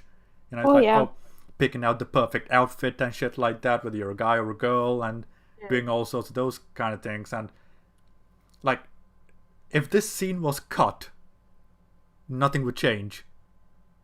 Definitely. I mean, you could say that about a lot of this film, but Scene was not there, it would be fine. If this scene was cut, be fine. yeah, like in terms of level of importance to this film, like this would be in like mid-tier. You can cut it and you'd lose nothing. Like at most you get context for where she gets her civilian outfit from. Yeah. But and then I find it weird how people are just chill with her having a sword and shield while she's just casually shopping. In the UK, like that's like I did not see anyone go like, oh, that's strange. Oh. So, you know. I know. It's like, oh, those women and their 4 o'clock teas. It's like, no! Sword and shield, bro! Yeah, and also weapons in UK, they're a lot more stricter. Incredibly having strict. weapons. Yeah. So it'd be like, excuse me, you're arrested. We're having that. Yeah. And no matter how much of a good looking guy Chris Pine is, you're not going to be able to stop that from happening. No. Or they could think she stole it from a museum or something. Which is arguably worse. Yeah. Because that's robbing culture and shit like that. But, yeah, weird that no one reacts in a more surprised way. Instead, it's just, oh, well, it's just 4 o'clock again. And it's like, no! Even when Someone the passing by secretaries... with a sword. You know. Yeah, even when the secretary's like, I'll take them, people just look at him mildly annoyed. Okay. Not like, why do you have that? So, in the context of where we are in the film, Diana doesn't know she is the god killer, so for all she knows, this sword is the god killer. The one thing she needs to kill Ares as far as she's concerned.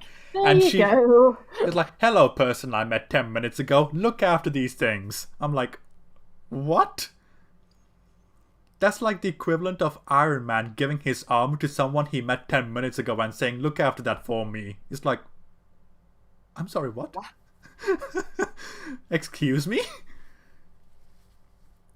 Like she should, she's doing, again, she's telling us one thing, but she's doing the complete opposite of it. And that seems to be like the thesis of this film.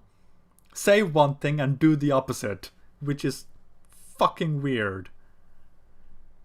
I haven't sworn this much on a stream in a while. No, you haven't. I think the last time you swore this much was I can't remember. It was a few weeks ago. Film that we all did make. Might have been. Probably Mulan. Most likely. I don't know. But yeah. So then the two of them are walking through the way, and they find that they are being followed by the people of General Ludendorff, who came from Turkey, and they didn't explode with the explosion. No, they're explosive proof. Yeah. So how did Ludendorff get away from the explosion to begin with? And who are these people and when were they sent over? Because how did they know Steve Trevor survived in the first place when they didn't have any word, considering the fact that the ship sank? Oh my god, I didn't even talk about the fact that the ship that the Germans were on when they were entering Paradise Island just sinks for no reason. Yeah. It's just like, bye. Like, oh, okay. I'm going. But then the rowboats are fine, which is again weird. And oh my god, like it's just. But then it's like, okay, so no one knew that Steve was alive, but everyone knew to look out for him, even though it is assumed that he could have been dead because no one has seen him. Yeah, and these people must have seen him, like they knew his face. Yeah. Yeah. And it's like, if you're a spy who is known to everyone, I've got bad news for you, dude. You're a pretty bad spy. Yeah. It's like in Game of Thrones, where Sir Davos is like, if you're a famous smuggler, you're not doing it right. Yeah. Oi. And then these two idiots, instead of staying in a public place like they were, they decide to go into an alleyway. Oh. Yeah. That's the smart thing to do in London. It's like, yeah, we're being followed, so you know what we're gonna do? Instead of staying where it's safe, we're gonna go into the alleyway where there's no one around and people can attack us out of nowhere. And the Ludendorff people knew exactly in which alleyway they were going to be. I know. It's Coincidence? No. Time travel. Damn that Flash. Whose side are you on? Maybe it was Reverse Flash. Oh god. Oh Jesus. Time travel is mentioned. Actually don't, you might die. But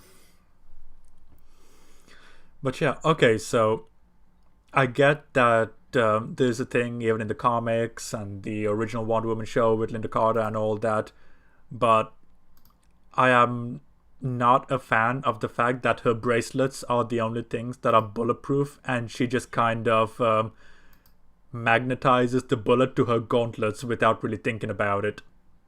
Or if she is thinking about it that fast, how fast is she really? Yeah, she's just like, nope, I'm just put my arms up.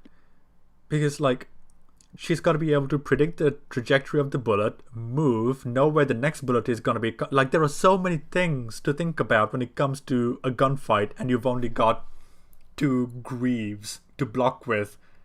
And it's like, like, it's a cool scene where you get to see her deflect bullets and beat a group of dudes.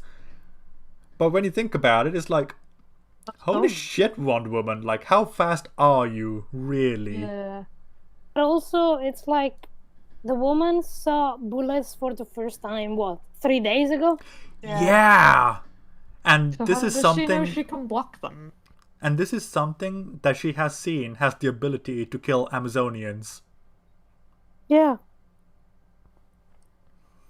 She's just like, it's chill. I can just block it with my... Yeah, and going back to that battle in the beach, it's weird how none of the Amazons are like, what are these projectile weapons? And like, there's no learning involved of the cultures. It's just, it's almost as if the writers were hoping we would fill in the gaps for the story. It's like, oh, how does she know how guns work? Well, we know how a gun works, so her blocking the bullet assumes that it's almost like we're inserting ourselves into Diana to make sense of what she is doing, which is another way of saying she is either wish fulfillment or she is like a blank slate for us to insert ourselves into her. You know, like a first-person shooter. Like, no, this is a film, not a first-person shooter. Exactly. You know, and this isn't a roleplay game either. Like, No. she is a character. Characterize her, please. Yep. My god, these guys are going in and out quite a lot these days. Well, today at least. I see people. Bastards. Oh well. I wonder if they can hear me. Maybe that's why. I don't know. They haven't knocked, so I'm not going out. They're like listening, going, he's calling us bastards again. I'm sorry. But yeah, considering the fact that she learned about guns the day before, or the day before that. You could just magically block. Wait, timeline-wise, if it's lit, this is the day after the invasion at the beach. Basically, yeah. It's only been in 2 days.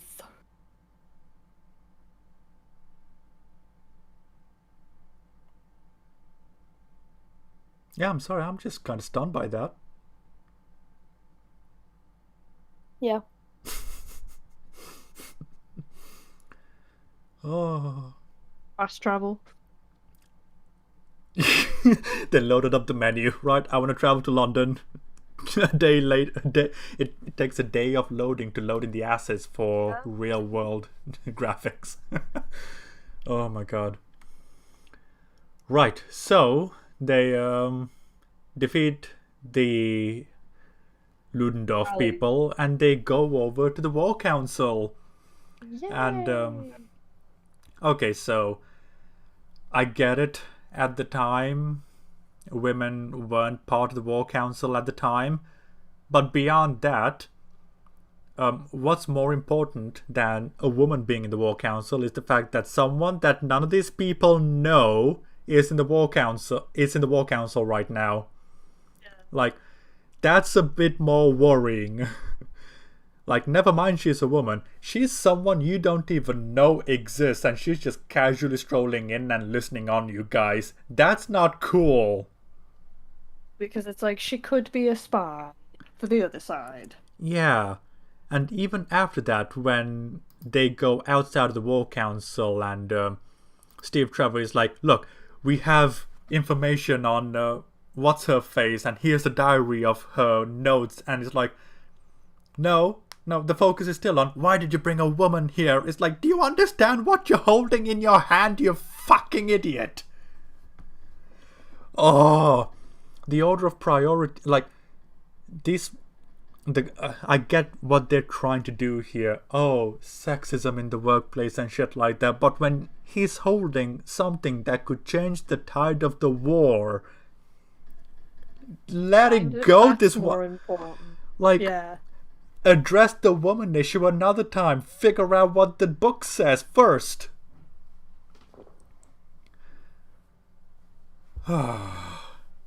Because women yucky. Oh my god, she might get cooties on me. Yeah. Which is a word I haven't said in over a decade. But then Professor Lupin comes along and says, oh, now we can have a look at the book now, can't we? Yeah. Oh my god, he is just so uninterested right now. It's actually kind of hilarious. He's done. Let me just send it over.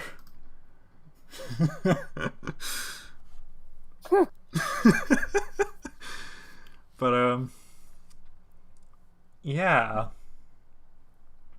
like, that face was my face at this point in the film when I realized, oh, it's only been an hour. Wait, this is an hour in, by the way. We're just getting to this point. Yeah, and we spoke barely about... anything's happened. Yeah, and we spoke at length about the first hour. Like, we've been speaking about the first hour for 3 hours. Well, I mean, Yeah. if we're known for one thing, it's not for rushing. Yeah, Like, but we I mean, take our time.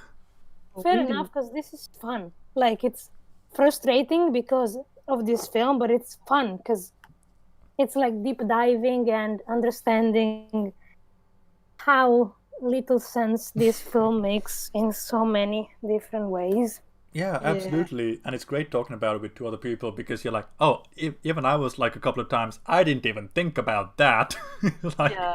Yeah, You're like, whoa, good point. yeah. I mean, it's a shame we're talking about a bad film because, like, if it was like Blind Manor where we went like 6-7 hours just Fun. orgasming over how good it was, and I then was just like, now, oh, and another thing I liked. Oh, and another thing I liked. And this one Yeah. was just like, oh, and another thing that's really weird and confusing. And why is this here? yeah, exactly. And it's so frustrating to see that there are writers with so much potential of creating a really tight narrative where you can have multiple arguments as to why people do it based on what they do in the actual film or TV series itself.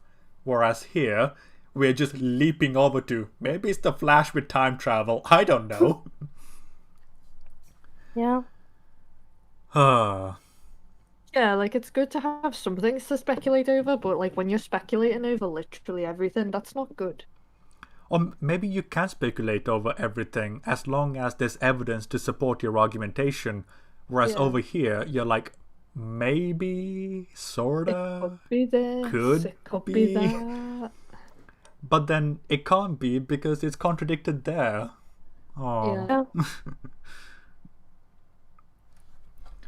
But oh my god, and this post-war council when they're trying to figure out what's actually on the notebook, this scene frustrated the hell out of me.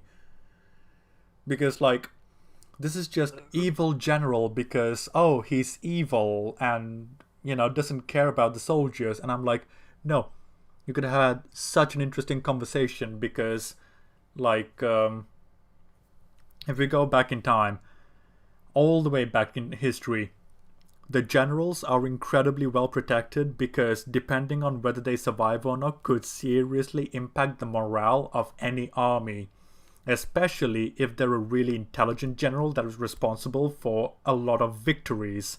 So if you lose a general, you're losing morale and a great source of knowledge in battle tactics and warfare. So Diana, I get it, her heart's in the right place, but saying they die with the soldiers at the front, mate, not gonna lie, Not a good strategy. exactly, like it's not a great strategy. Like if it's a last gasp kind of thing and that's the only thing they have left to do, fine, but when you are strategizing, you need a strategic player in the background to orchestrate everything. Like Napoleon Bonaparte, one of the greatest generals of all time, he wasn't in the front lines, but he won plenty of battles with minimal casualties for so long. So the importance of a general is paramount to every army. So her logic is kind of wank. But the general here is off the charts cartoonish as well, because when she says, oh, like, soldiers will die, and it's like, that's just what soldiers do. Motherfucker! Like, there are so many alternative reasons as to why this is the only thing that you can do, because it's World War One. Yeah. It was a very dull war in terms of what happened, but there's a reason why it was dull. It was harrowing. Yeah.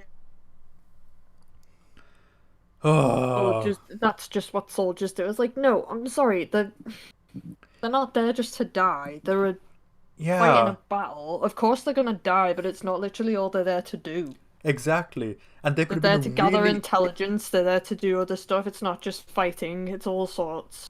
There could have been a really interesting conversation between Diana as well, because she grew up with Princess Diaries, who's always on the front lines alongside her soldiers, and now we're getting a completely different type of warfare. And you could have had something really interesting where it's a contrasting of the different cultures and the warring cultures, the tactics involved, and how she has to understand that no, the general can't always go to the front lines every single time and risk their lives. Like there could have been something so fucking interesting, but there's not. Like the conversation of different tactics, because the Amazons have no tactic. They just attack. Exactly. I'm gonna fight you and lose half my population. Oh. Maybe, like, if the initial beach segment was a little bit better planned, like we were talking about it at the time, where it's like, if Queen Gorgo was in charge, she would have had it down. Like, imagine if we had, like, the different tactics that the Amazons could have used in that moment, and contrasting it with the trench tactics, and Diana just going, this is kind of retarded, why are you in trench warfare? And like, because we need maximum cover and shit. There's some interesting dialogue you could have had. Yeah. But no. It kind of suggests that Amazonians just charge in head first, and it's like, how have they not died before now? I know, right? It's like, no, what, like in the flashback, back to the cartoon-ish segment, where it was like, oh yeah, Amazons were taken as hostage or slaves by the humans, and I was like, no fucking wonder. They just ran at them, just like, ah. Oi. No, they got me. Like, yeah, it's But then after that, Steve finally goes, all right, you know what? We're gonna go on our own. And Diana's kind of pissed off with Steve because, like, oh my god, you lied to them. And I'm like, you lying liar. Okay, so if you really think about it, Diana was kind of being lied to her entire life. Yeah. When you really think about it. And it's like, oh, like, that's rich, I guess. It just comes into play with the whole, now she's gone back to naive Diana. I know, the film wants her to be naive when it needs to be, so that what she does makes sense at this particular point in the film, for this particular scene, isolated from everything else. And I love the fact that she's like, how can I even trust you that you're even telling the truth anymore? And I'm like, woman, you literally have a rope on your side that can tell you if he's lying or not. Just use that thing. And Steve has to remind her she can do that. Just like, oh, by the way, this rope thing that makes people tell the truth? Here we go. Like, Steve that Trevor made me laugh, because it's like, how did she forget she had that?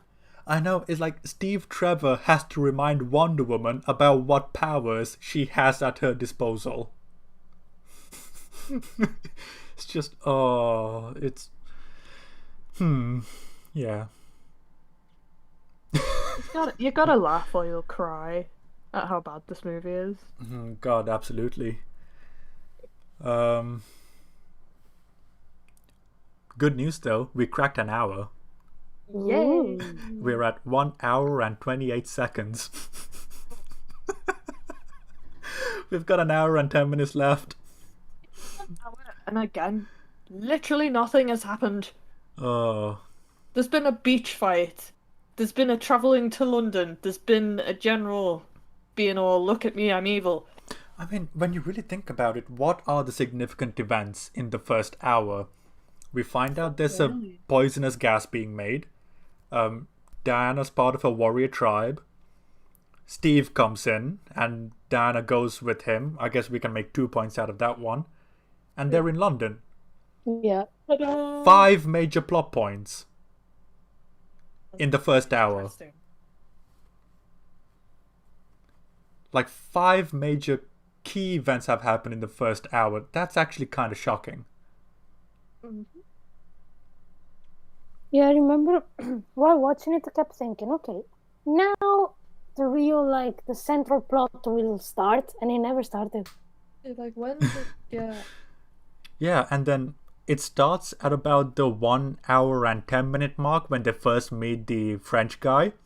And after Yeah. that, it just doesn't stop. It's like bang, bang, bang, bang, bang, bang. It's like, whoa! Speed of the pacing is atrocious in this film.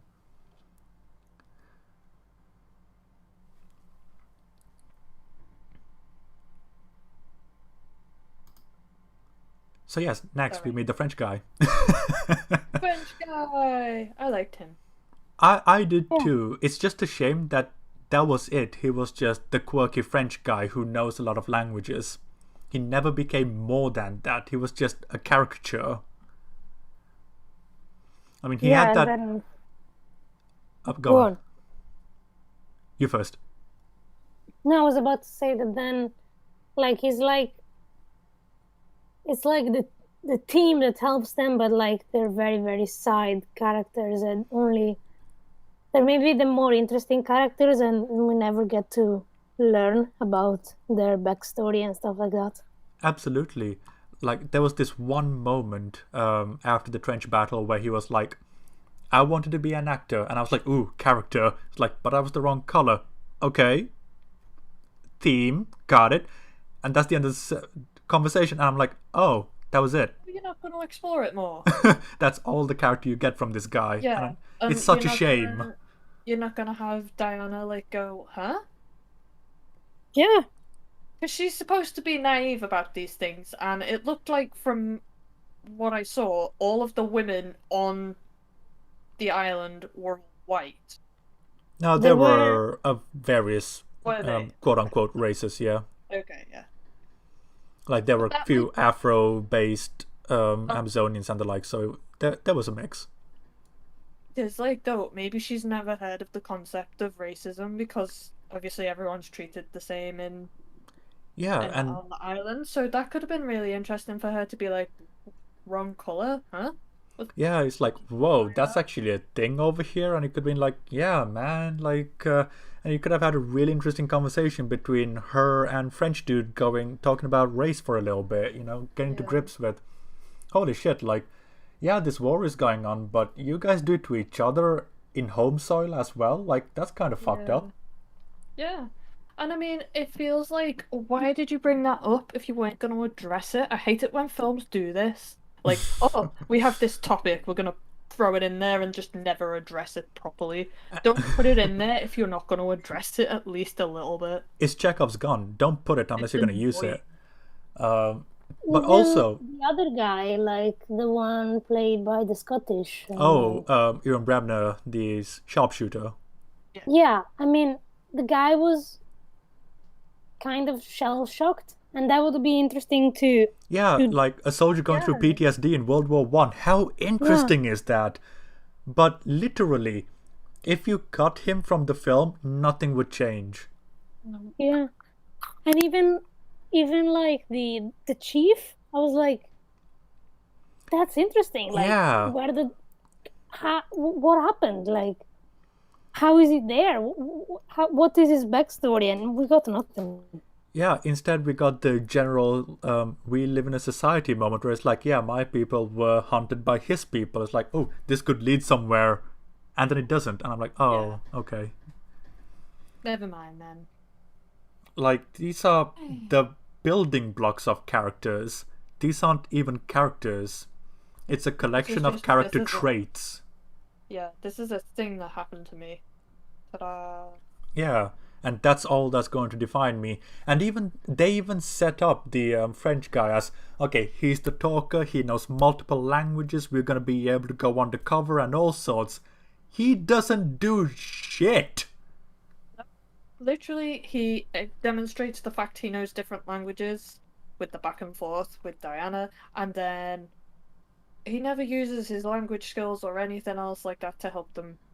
At Because any they all point. speak English. They're in they're with the Germans and they speak English. It doesn't make sense. I know, right? And even when they're at German High Command, he's speaking to them in English. You're the language dude. You're speaking them in English, yeah. It's just like, what? It's like, that would have been something really interesting as well, because he would have been the one like navigating them through the towns and cities and all of that, while Chief was navigating them through the land. And the Scots guy could be the lookout, making sure that they're safe, the ranged areas are safe. Like, you could have had a really cool dynamic between them navigating their way through to Belgium, but no. Instead, we got nothing. Literally in these three characters' cases. Yeah. But it's like, even this scene where they meet up with the wee Scotsman, like when the guy comes up to them with the gun, Diana moves really fast, like blink Yeah. of an eye fast, and she never moves that fast again.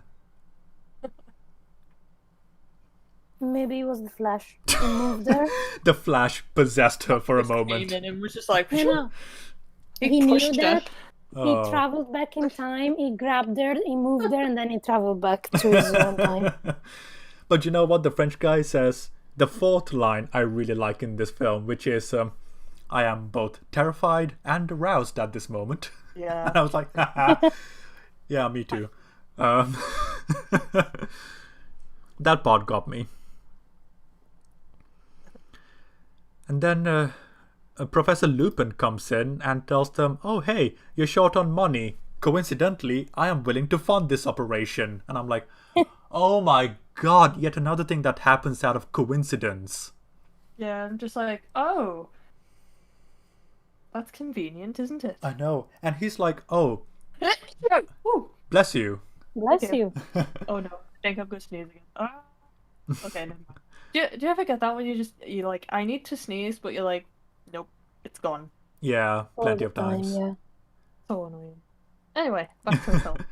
But yeah, like what's baffling is that David Thewlis is like, oh, I'm here to help in an unofficial capacity. And I'm like, why? They're spies. They don't need to be in the books anyway. Yeah. It's like, Like, why you are can- you so involved, mister? Yeah, you can officially greenlight this and send them on their way, and you can just say they're spies. If they get caught, we have plausible deniability because it's off the books. It's fine for it to be official in the eyes of the system as it is in the Allied side. Why is this secretive? For fuck's sake! Ah. I mean, this is under the assumption that we don't know that this is, I was going to say Hades, but no, Ares, rather. Yeah. So yes, They're they, not very subtle about it. he is the good man, so obviously he is the evil man at the end. Yeah. Well, it made me laugh. I was saying, oh, Lupin was the god of war in this, and he's like, nah, it's the god of chocolate. I'd probably be the god of hot chocolate. Yeah, I'd be the god of tea. Oh my god, you know what? This is a bit of a tangent, but me and my dad went to Costco the other day, and I got like a 480 bag tea, Yorkshire wow. tea, and I'm like, Oh, ooh, that should last me damn. about a week. Yeah, I like that with tea.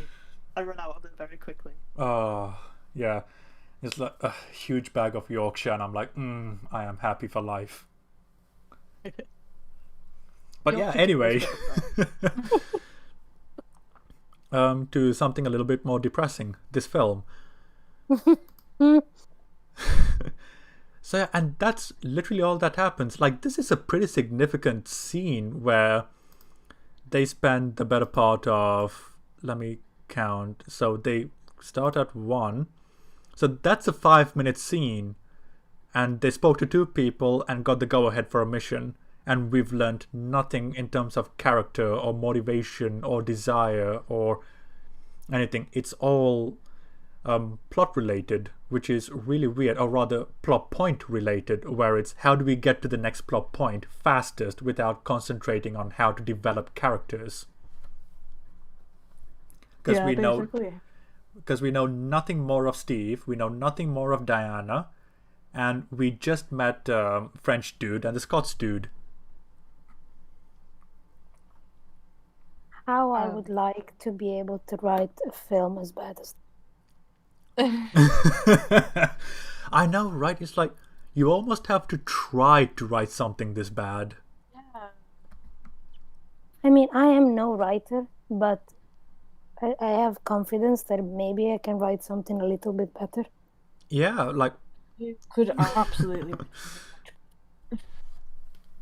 I would, Just if I had to pick between this script or your script, Ilaria, I'd put my money on your script being better, Yeah. honestly. thank you. I haven't even I- read your script yet, but it's probably better.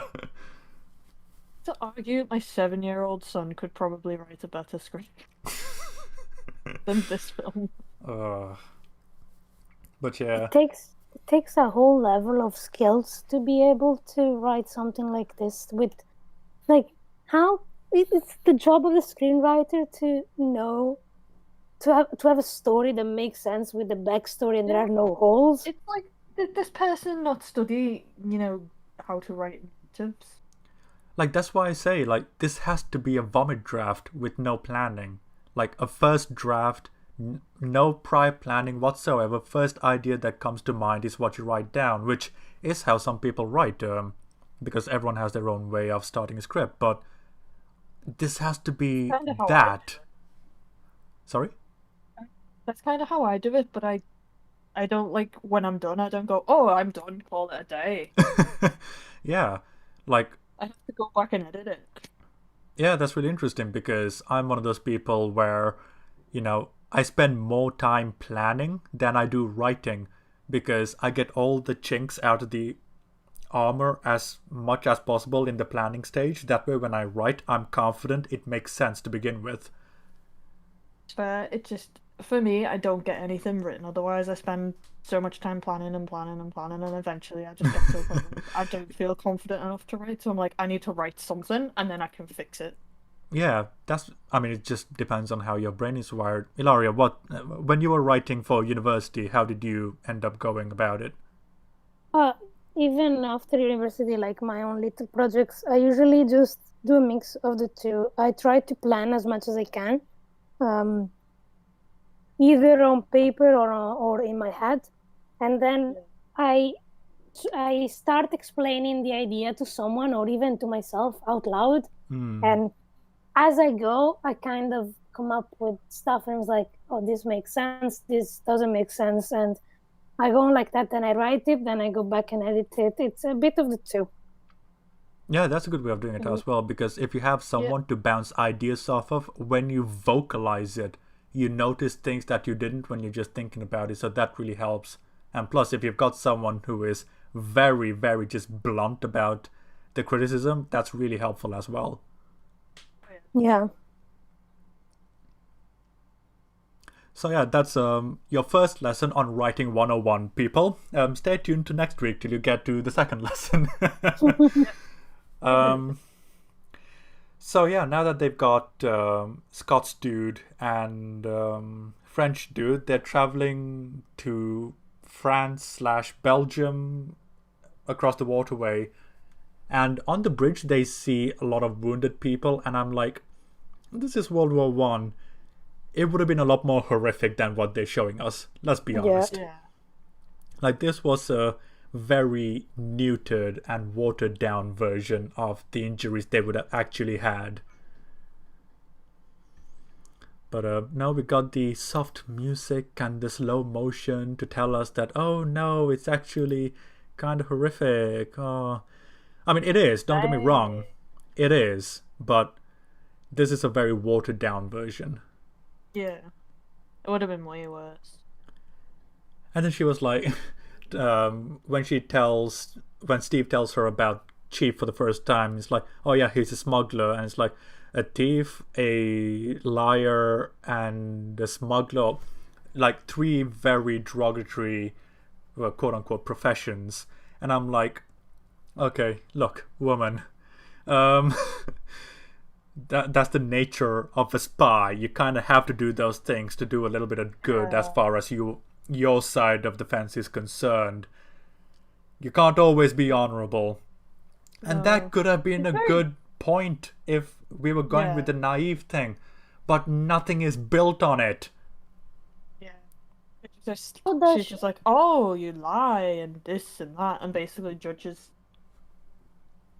Yeah, but then how does she know what a thief is? It means there are thieves in I know, Themyscira. unless it's purely linguistic when she's learning, but if that's the case, how come She she doesn't doesn't know know what marriage. marriage and time is and watches size? Like, just what this woman knows and doesn't know is baffling. Yeah, it's very weird. Selective knowledge. Selective knowledge. Oh my god. I'm not gonna lie. This next scene with General Ludendorff is actually pretty funny. Ludendorff. Ludendorff. Because like, there's this one moment where one of the people at high command is talking, and he's just going off on one, and he's just talking,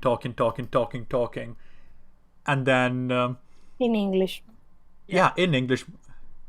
And then it's like, all of a sudden, like, Ludendorff hasn't said anything, and then he ends his speech by going, Ludendorff, enough! And then sits down, and I'm like, but he didn't say anything. Why just. The way he said it, it made me feel like that was supposed to be first and then the rest of the speech. Yeah. But the actor forgot he was supposed to say Ludendorff enough, so just before sitting, he kind of panicked and said it, and then sat Yeah. down. That's what it really looked like to me, and I was just laughing the entire time. Oh, this is a funny film. Oh. Yeah, I think it's very bad, but also pretty enjoyable. If you're in the he right loves mind, it. like, Yeah. I'd love to imagine what it's like when there's just a couple of guys, couple of drinks. I mean, guys in a unisex way, by the way. Couple of guys, drinks, snacks, and then just watching it together, just ripping it apart. It would be a joy. Yeah. I Make a genuinely drinking want- game out of it. Yeah. How many? Genuinely I wanna do this when like lockdown and everything isn't a thing anymore. Like I genuinely just want to have like people over for watching parties. It'd just be really fun. Like it doesn't even have to be a party. It could just be a couple of people, and we just sit there and watch a film and just laugh at it. I mean, to be fair, like, we were planning on doing it online, where we Yeah. watch a video together and we watch it together and react to it. But because of scheduling and time and uni and stuff like that, it makes it very difficult to organize. So who knows, if this COVID shit lasts more than a year or something like that, let's do it, man. Let's hop online, watch a film, and then just talk about it. Yeah, I'm down for that. Ilaria, you're welcome as well, by the way. Thank you, thank you. If it is an interesting film, I shall attend. Absolutely. Oh, you know me. It's probably gonna be something like this, so it'll be fun. Yeah.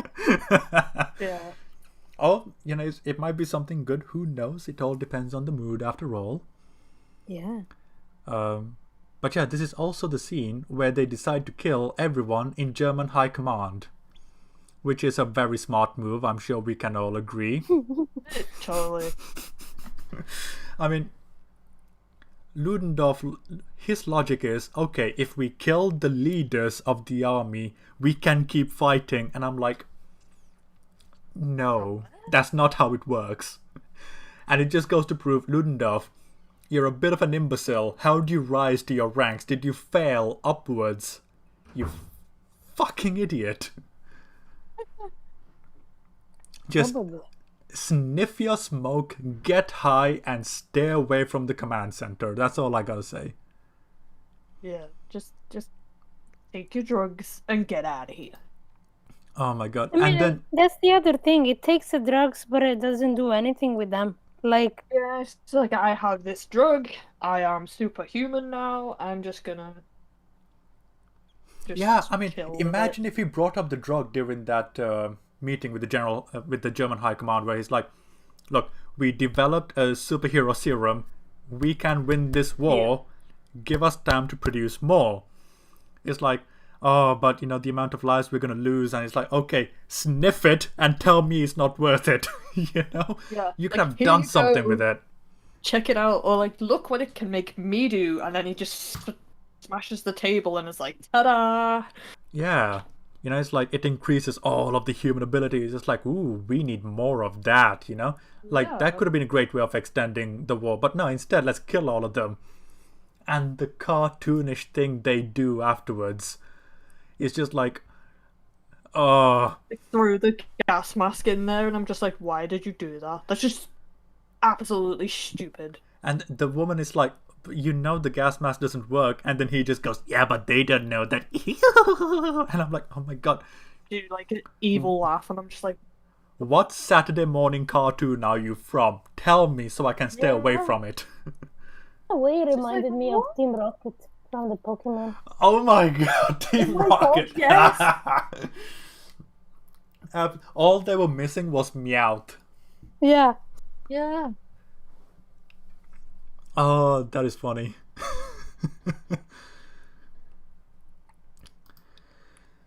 But after that ridiculous scene, we get to meet Chief. And they're talking about we got beer from England, tea from Germany, and shit like that. And the most interesting thing about this scene is pretty much the way Scott's bro is sleeping, which I will show you guys now. And I just thought that was kind of hilarious. I can't see it properly. Hang on. Yeah. I'm just making the brightness lighter. Oh, Yeah, it's a very weird way to sleep. I'm like, that's the most interesting thing about this scene. The Scots dude just sleeping. Because we talked about it earlier with the chief, you know. His people took over my people's land and stuff like that. And it's like, if this whole scene was just the two of them talking and getting to know each other's cultures and stuff like that, that would have been really interesting. But, or maybe it could have worked the way it was, where the Scots dude wakes up because of a bad dream, because of PTSD and stuff like that, and they're like, you know, really getting to know each other in terms of a group before moving on from the scene. Like, really extend this scene so we get maximum character out of it. But we get half and half and don't develop anything further. Yeah. Just as a disclaimer, here it's approaching midnight, so I'm not going to stay Oh yeah, fair for much enough, more fair time. enough. Yeah, it is getting late. Okay, so we can do one of two things. We could reconvene from this point at another day. It doesn't have to be this week, just whenever you're free next, Ilaria. And Amy, for that matter. And we could finish the rest of the film, because we are just over halfway through this film. Yeah. Yeah, that sounds good. We could do that. Yeah, I agree. Okay, cool. After the stream is finished recording, we'll discuss some dates. But Perfect. yeah, we're just prior to the trench sequence, so that's where we'll be picking up from, where things get really tismy. So if you're still listening to this, by the way, thank you all. It must not be easy listening to a film that you may like be ripped apart, but hey, that's what we like to do.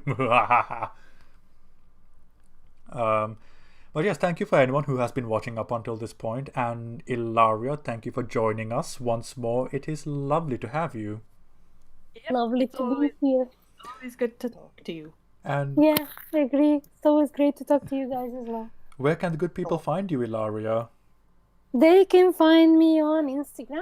The handle is at shootingbears_productions. And yeah, that's about it. Wonderful. The links shall be in the description below. We'll figure out a time to go through the rest of the film and put it out, whether it be after World War 84 or before World War 84, we don't know, but yeah, we'll figure out something and finish off the rest of this film. So, with that out of the way, thank you everyone for joining us, and we will see you next time. Ta-ta, cheerio. Bye.